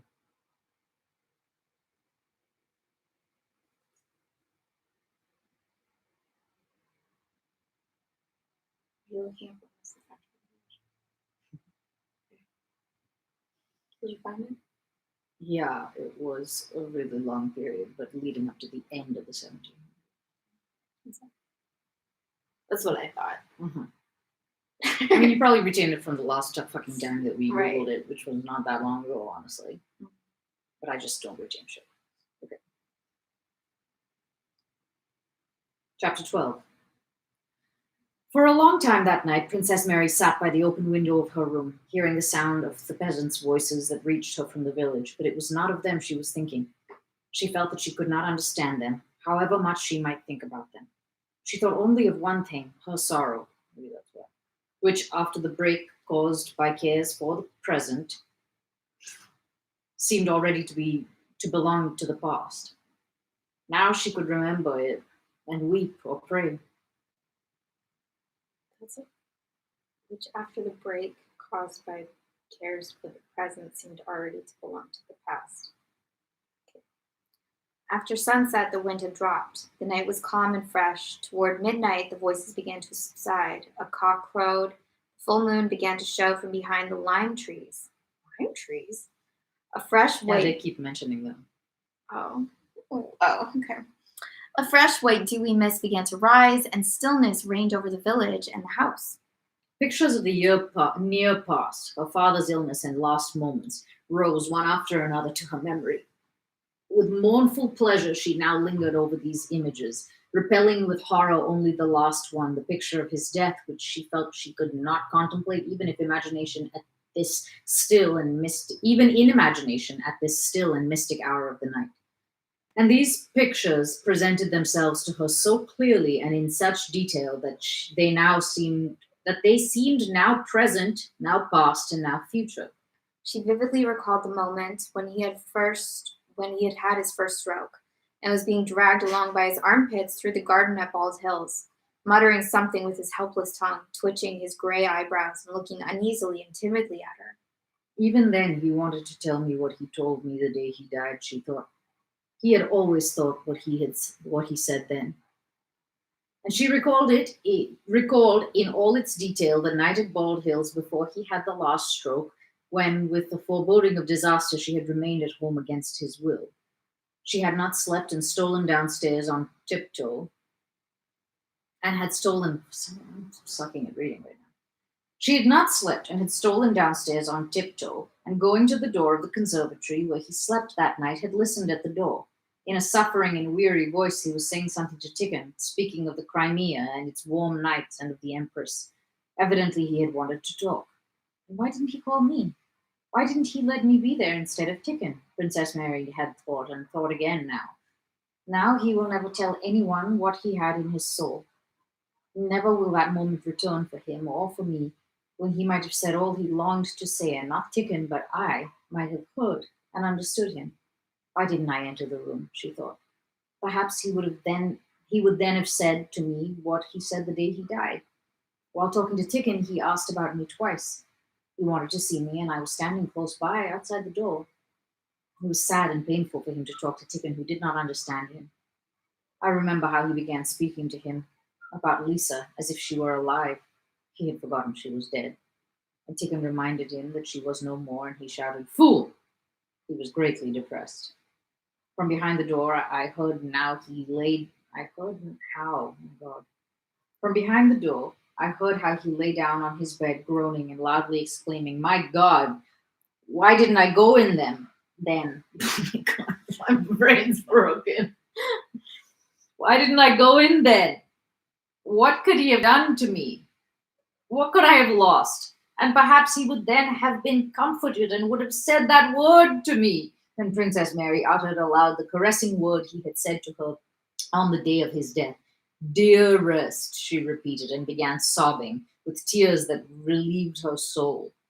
She now saw his face before her, and not the face she had known ever since she could remember and had always seen at a distance, but the timid, feeble face she had seen for the first time quite closely, with all its wrinkles and details, when she stooped near to his mouth to catch what he said. "Do you rest?" she repeated again. What was he thinking when he uttered that word? What is he thinking now? This question. Oh, good. This question suddenly presented itself to her, and in answer she saw him before her with the expression that was on his face as he lay in his coffin, with his chin bound up with a white handkerchief. And the horror that had, we have very different things going on. Okay.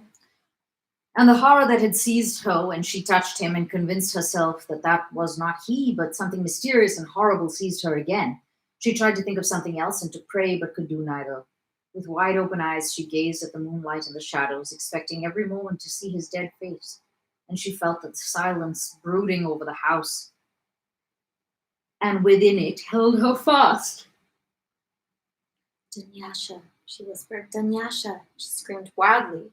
Oh. And tearing herself out of the silence, she ran to the servants' quarters to meet her old nurse and the maidservants who came running toward her.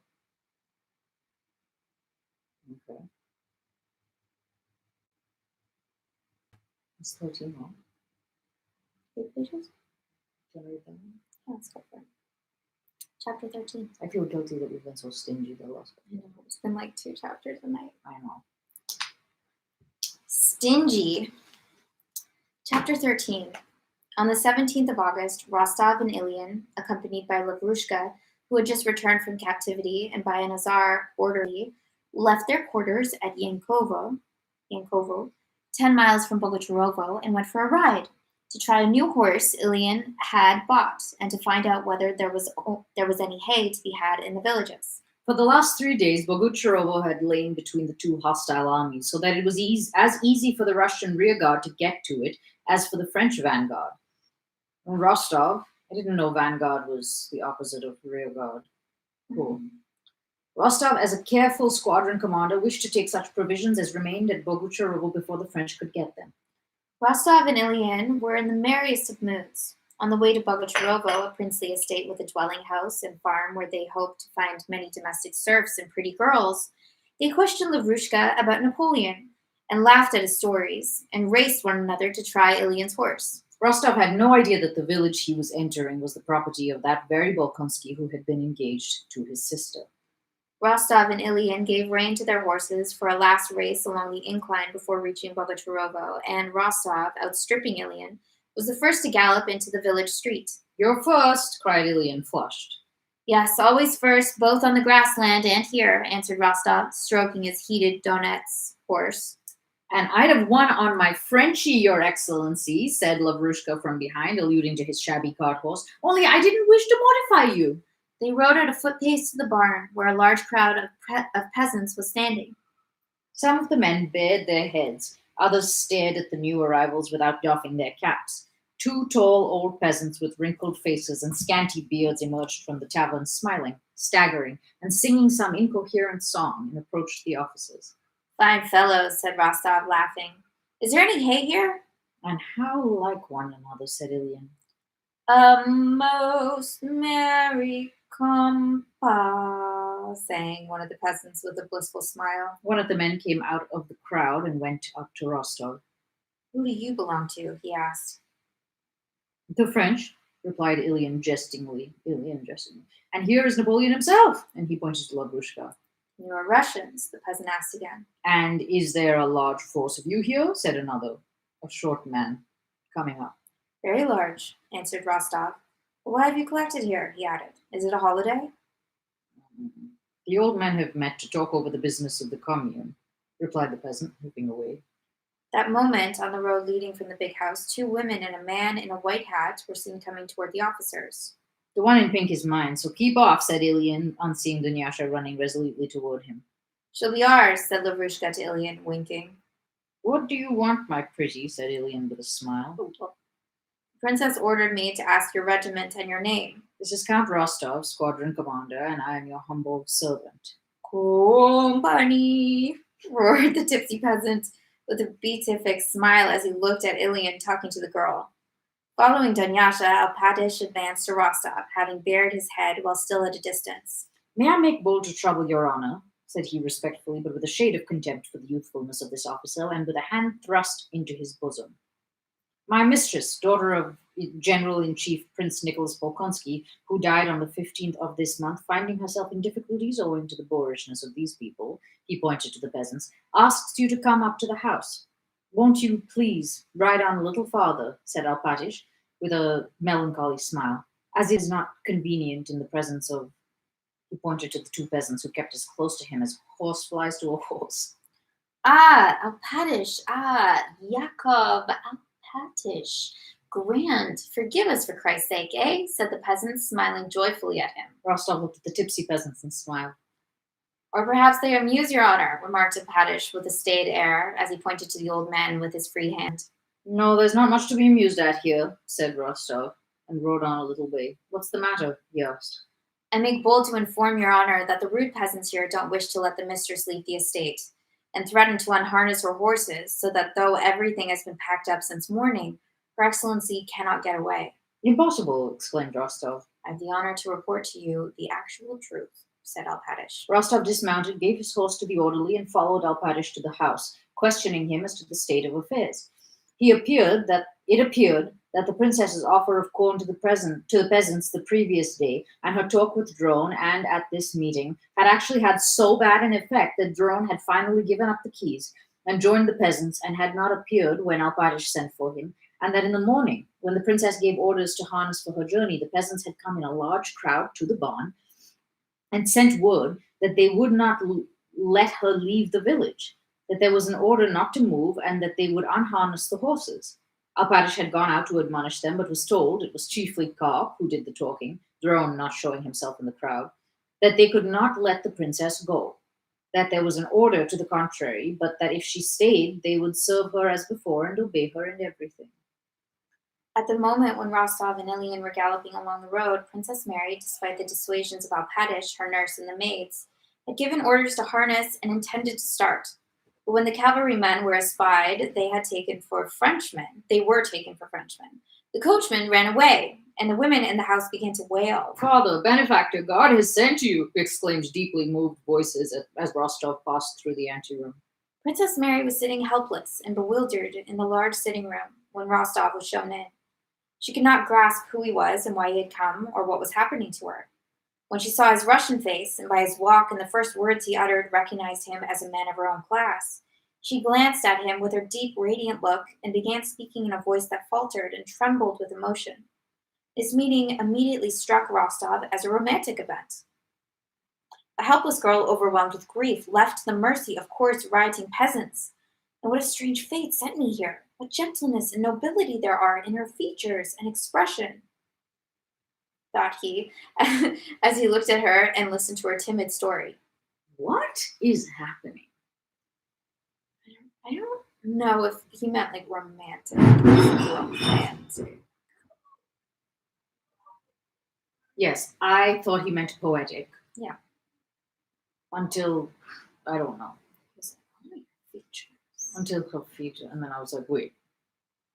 He's not talking about poetry anymore!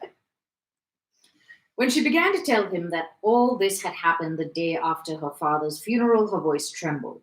She turned away and then, as if fearing he might take her words as meant to move him to pity, looked at him with an apprehensive glance of inquiry. There were tears in Rostov's eyes. Princess Mary noticed this and glanced gratefully at him with that radiant look which caused the plainness of her face to be forgotten. This is look. If that's true, then she's not plain. Oh, I think she's only plain because she's only plain because her life has been misery. Probably if it's just like, oh, great, when she smiles or is engaged, she's suddenly Pretty pretty. much, yeah. So she's normally like, She's probably not like, yeah. Okay. I think this is the best character in the book. I don't know. I mean, she's certainly the most tortured. Is she? Yes. Okay.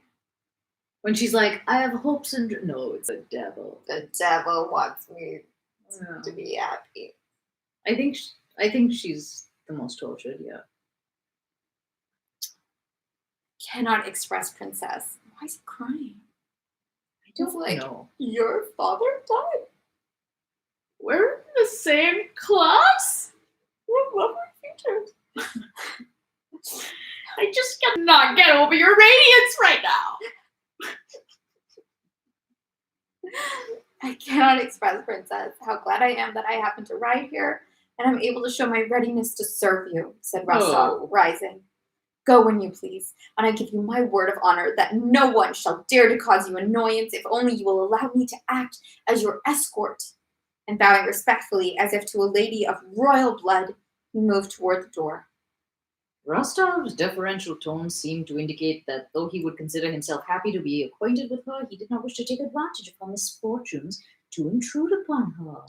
Princess Mary understood this and appreciated his delicacy. I am very, very grateful to you, she said, in French. Are they still speaking in French? Well, no, they just switched to French because of how romantic the moment is. She just suddenly switched languages. Yeah, right. But I hope it was all a misunderstanding and that no one is to blame for it. She suddenly began to cry. Excuse me, she said. What do you mean? He's already crying. No, excuse me. And he's like,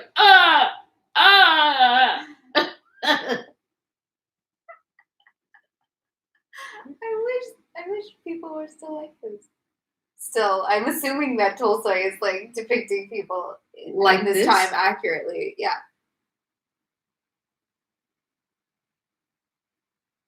I mean, it's got to be misplaced tension or something. They're probably so psychologically fragile for a reason. Or maybe they're inbred. I don't know. Rostov, knitting his brows, left the room with another low bow.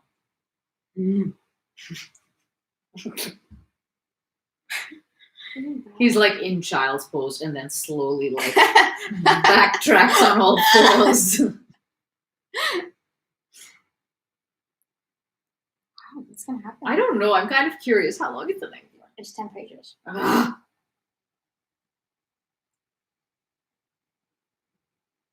Do you think it's going to be satisfying with 10 pages or not? I think it's gonna be I think it's gonna be okay. Because Okay. it seems character driven. And these are the ones I like. Yeah. Okay. Chapter 14. Well, Wait. Mhm. This is book 10? Yeah. I think we should just Should we- leave it there. For a Should we slow down? No wonder I've been fine with slowing down this whole time. Okay. No, it's fine. I'm good. We're good. It's good. I'm good. We're good. It's good. It's Go ahead. a long book. Right. Chapter 14. Well, is she pretty? Friend, my pink one is delicious. Her name is Dunyasha. Gross. But on glancing at Rostov's face, Ilian stopped short. He saw that his hero and commander was following quite a different train of thought. Rostov glanced angrily at Ilian, and without replying, strode off with rapid steps to the village. I'll show them. I'll give it to them, the brigands, said he to himself. Alpatish, at a gliding trot, only just managing not to run, kept up with him with difficulty. What decision have you been pleased to come to, said he. Rostov stopped, and clenching his fist, suddenly and sternly turned on Alpatish. Decision? What decision? Oh, dotard, cried he. What have you been about, eh? The peasants are rioting and you can't manage them? You're a traitor yourself. I know you. I'll flay you all alive. And as if afraid of wasting his store of anger, he left Alpatish and went rapidly forward. Alpatish, mastering his offended feelings, kept pace with Rostov at a gliding gait and continued to impart his views. He said that the peasants were obdurate and that at the present moment it would be imprudent to over-resist them without an armed force. And would it not be better first to send for the military? I'll give them an armed force. I'll over-resist them, uttered Rostov meaninglessly, breathless with irrational animal fury and the need to vent it. So much, by the way, of your theory that he'd become a man. Right. Because he's a donor I guess once not. more. Except he thinks he's a man. I think that's the Which difference. is the most dangerous type of dongle. Yeah. Without considering what he would do, he moved unconscious. Great. We're back to like sweet spot Rostov. Without considering what he would do, he moved unconsciously with quick, resolute steps toward the crowd. And the nearer he drew to it, the more Alpatish felt that this unreasonable action might produce good results. It's like, okay, I don't know what's happening, but let's go with it.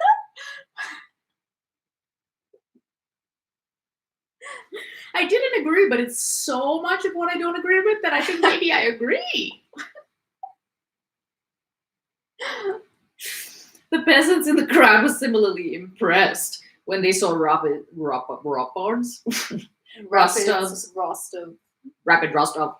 Rostov's rapid, firm steps and resolute, frowning face. After the hussars had come to the village and Rostov had gone to see the princess, a certain confusion and dissension had arisen among the crowd. Some of the peasants said that these new arrivals were Russians and might take it amiss that the mistress was being detained. Drone was of this opinion, but as soon as he expressed it, Karp and the others attacked their ex-elder. How many years have you been fattening on the commune? Karp shouted at him. It's all one to you. You'll dig up your pot of money and take it away with you. What does it matter to you whether our homes are ruined or not? We've been told to keep order and that no one is to leave their homes or take away a single grain, and that's all about it, cried another. It was your son's turn to be conscripted, but no fear, you begrudged your lump of a son. A little old man suddenly began attacking Drone. And so they took my Ivanka to be shaved for a soldier, but we all have to die. To be sure, we all have to die. I'm not against the commune, said Drone. That's it, not against it. You filled your belly. The two tall peasants had their say. As soon as Rostov, followed by Ilya and Lavrushka and Alpatish, came up to the crowd, Karp, thrusting his fingers into his belt and smiling a little, walked to the front. Drone, on the contrary, retired to the rear, and the crowd drew closer together. Who is your elder here? Hey, shouted Rostov, coming up. How would you do hey with a question mark after it? Hey?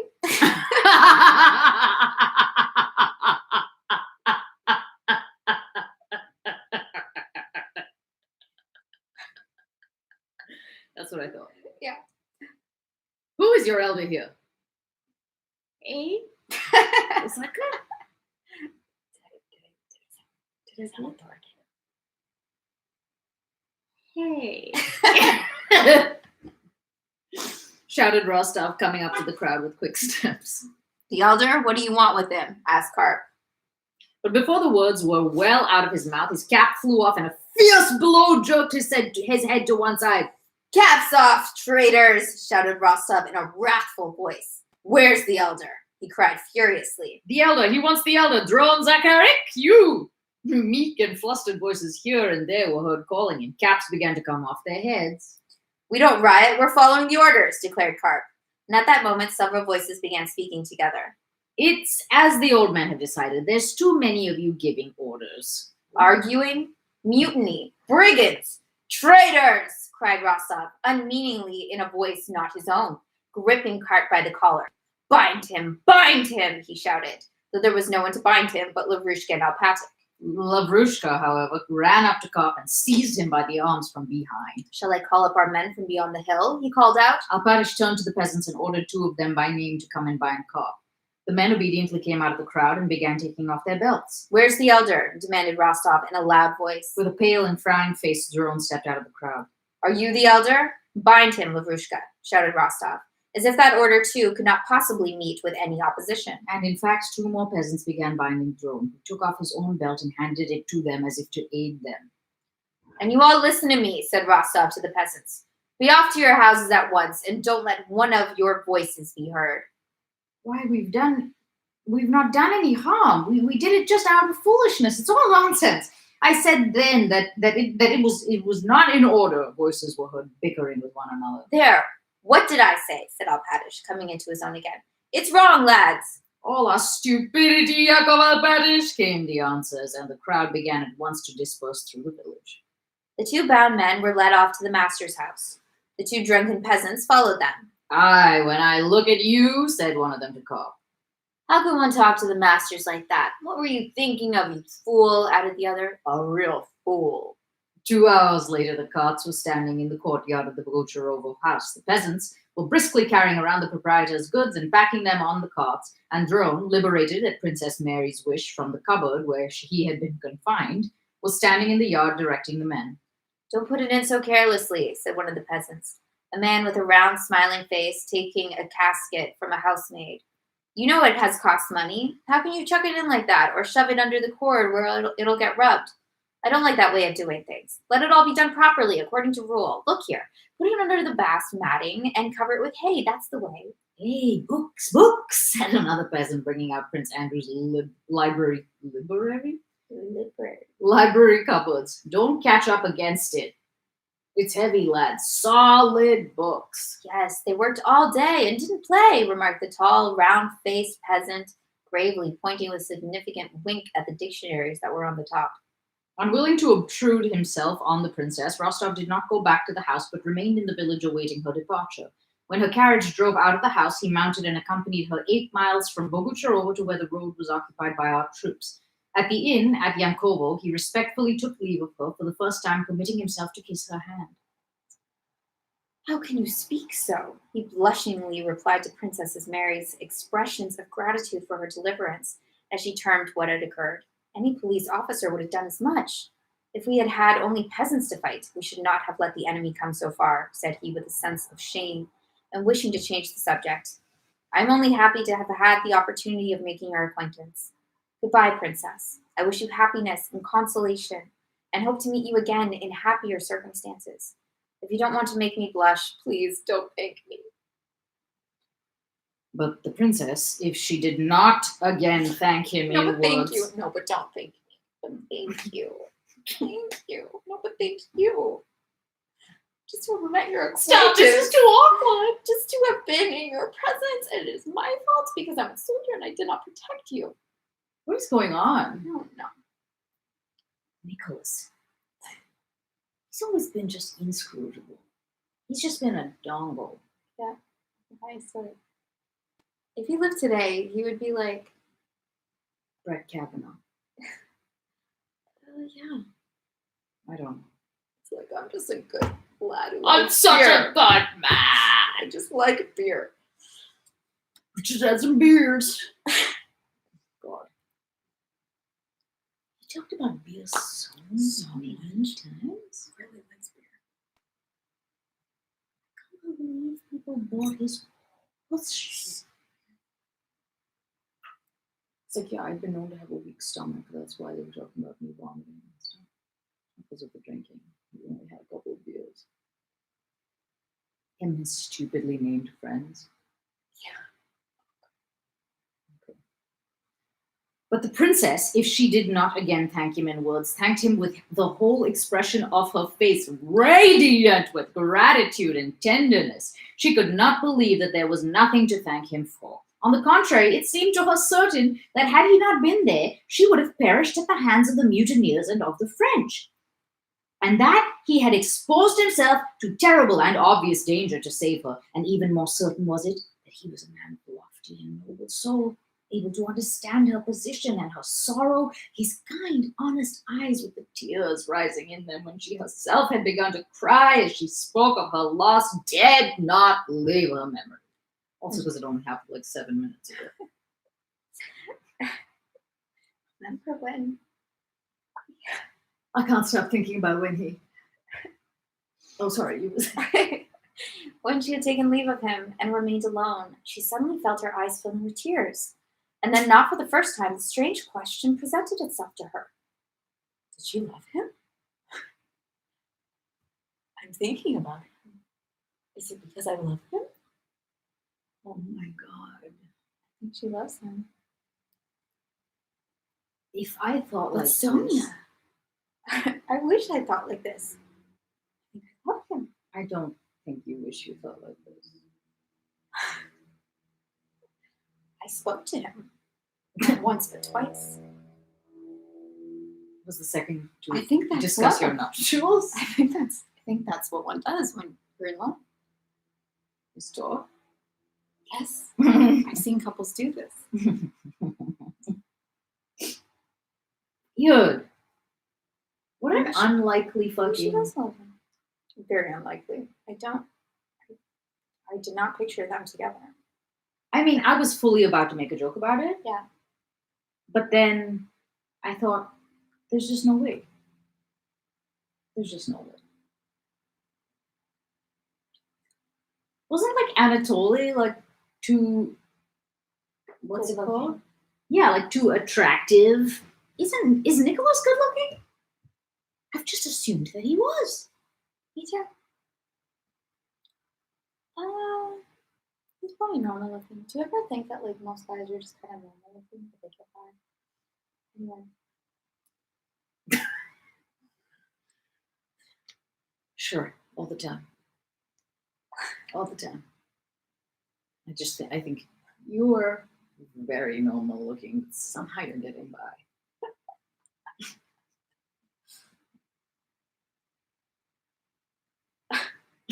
Yeah, that's what I think. I think most men are like medium. You're like, yeah, And everyone's like, oh, a medium.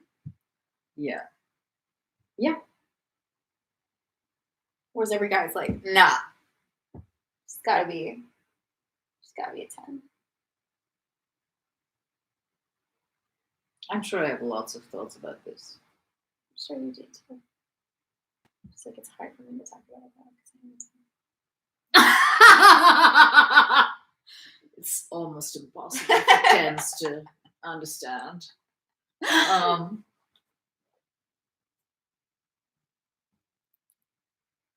I do think there is this is such a big discussion.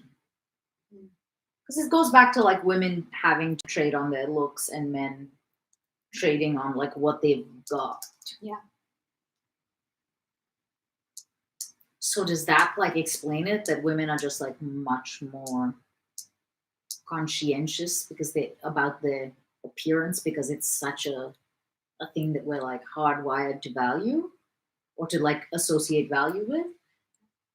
Because I always think about like these like young-ish women who marry like old rich guys, and there's so much contempt when people talk about it for like, oh, she just married him for money.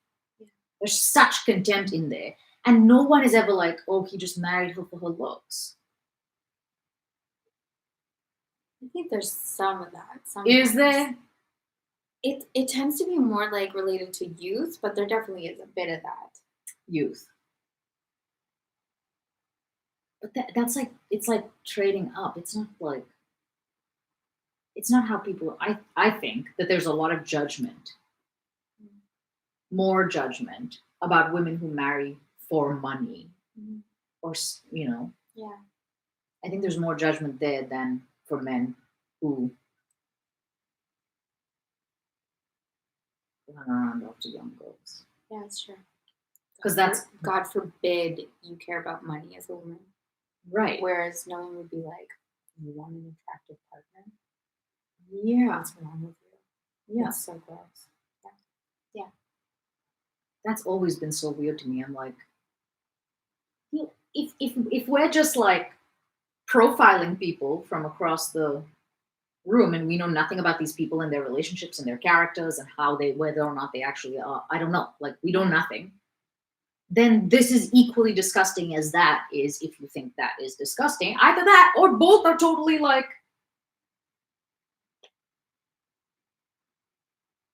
semi-acceptable. I don't know. I just think that whatever fate one has, it has to be. Whatever you think of one, you have to think of the other. Because it's the same fucking shit. I think they lumped like attraction into a different category. Like, well, you have to be attracted to the person. And that it somehow justifies it that like they care about looks because like that's part of the thing. But they're not. If that is like even on like an evolutionary, like biological scale, like what women find attractive, like it's not our fault if that's what we care about. No. And on some level, like not on some level, it's not even an abstract thing that like somebody who is successful or makes a lot of money is going to ensure your progeny. And that also, like, yeah, even let's like take it up. It's not a bad thing to care about. How is it? Like, to a certain extent, you should choose your partner a bit intelligently. In the same way that it's like probably not a good idea to like you're liberal to like date a Republican. I don't know. You have to decide like whether it's gonna work for you.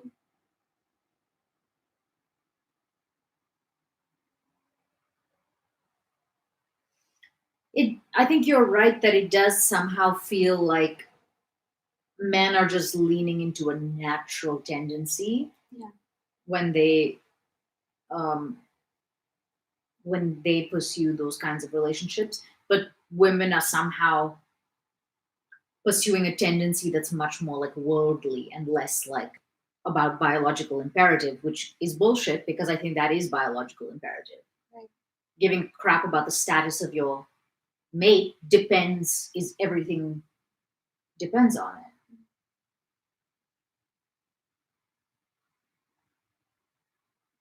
So that's not less important. Whether or not this is going to be a hospitable nest and a safe one is not less important than how a person looks and therefore like what you're deriving about what you're getting about their health and their well-being from how they look. Right. You know, which I think is why the people are attracted. Yeah, like would you be maybe this is wrong. Would you be like, oh really? You like him because of his sense of humor? Exactly. Like, yeah, that's one of the things you like. Yeah. There's a lot of moralizing in there, which works in some directions and not as well in other directions. Okay. Please don't thank me. Please definitely don't thank me. Oh, I must thank you. I can only thank you. Do I love her? Does she love him? Does she love him? On the rest of the way to Moscow, though the princess's position was not a cheerful one, Dunyasha, who went with her in the carriage, more than once noticed that her mistress leaned out of the window and smiled at something with an expression of mingled joy and sorrow. Well, supposing I do love him, thought Princess Mary. Ashamed as she was of acknowledging to herself that she had fallen in love with a man who would perhaps never love her, she comforted herself with the thought that no one would ever know it, and that she would not be to blame if, without ever speaking of it to anyone, she continued to the end of her life to love the man with whom she had fallen in love for the first and last time in her life. I thought that was the other one. Which one? Absolutely. She didn't really love him. Okay, it really seemed like it at the time. Now she loves. Sometimes when she recalled his looks, sometimes in the like hours carriage ride. Yes. Sometimes when she recalled his looks, his sympathy, and his words, happiness did not appear impossible to her. It was at those moments that Dunyasha noticed her smiling as she looked out of the carriage window. Was it not fate that brought him to Bogocharovo, and at that very moment, thought Princess Mary, and that caused his sister to refuse my brother? And in all this, Princess Mary saw the hand of Providence. What is the sister having to rejecting the brother have to do with anything? And that caused his sister. Oh, I guess. Because even if they married, there could be a double marriage. Yeah, I don't know why that matters. The impression the princess made on Rostov was a very agreeable one. To remember her gave him pleasure, and when his comrades, hearing of his adventure in Bogucharovo, rallied him on having gone to look for hay and having picked up one of the wealthiest heiresses in Russia, he grew angry. It made him angry just because the idea of marrying the gentle Princess Mary, who was attractive to him and had an enormous fortune, had against his will more than once entered his head. For himself personally, Nicholas could not wish for a better wife. By marrying her, he would make the Countess, his mother, happy, would be able to put his father's affairs in order, and would even, he felt it, ensure Princess Mary's happiness. He's thinking about her money. Yeah. But Sonia and his plated word. Yeah, what about Sonia? Oh, that poor girl. His plated word. That was why Rostov grew angry when he was rallied about Princess Bolkonskaya.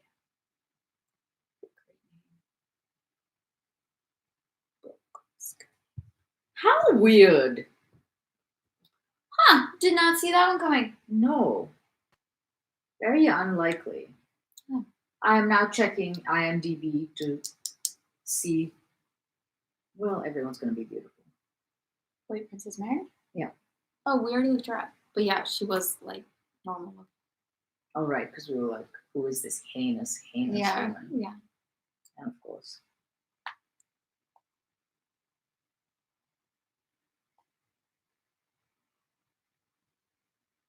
Of course, she was beautiful. Mm-hmm. Yeah. Sonia. Okay, so this is Nicholas. Nikolai. Oh, he looks like my friend. My friend's brother. That's like an attractive person, isn't it? Isn't it? Yeah. Definitely. What? Seriously, like, what does make an attractive man? I don't know. This is very interesting, this conversation.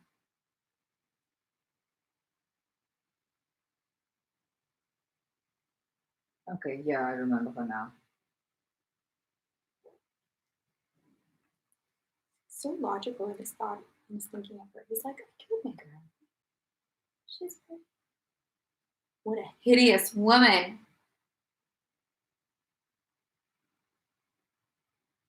But yeah, it's yeah. All right. It's almost 10 o'clock. Oh my God. Whoa. Whoa. I need to get ready for bed. By that I mean I need to do nothing. 4 hours and hours. Okay. I need to eat second breakfast.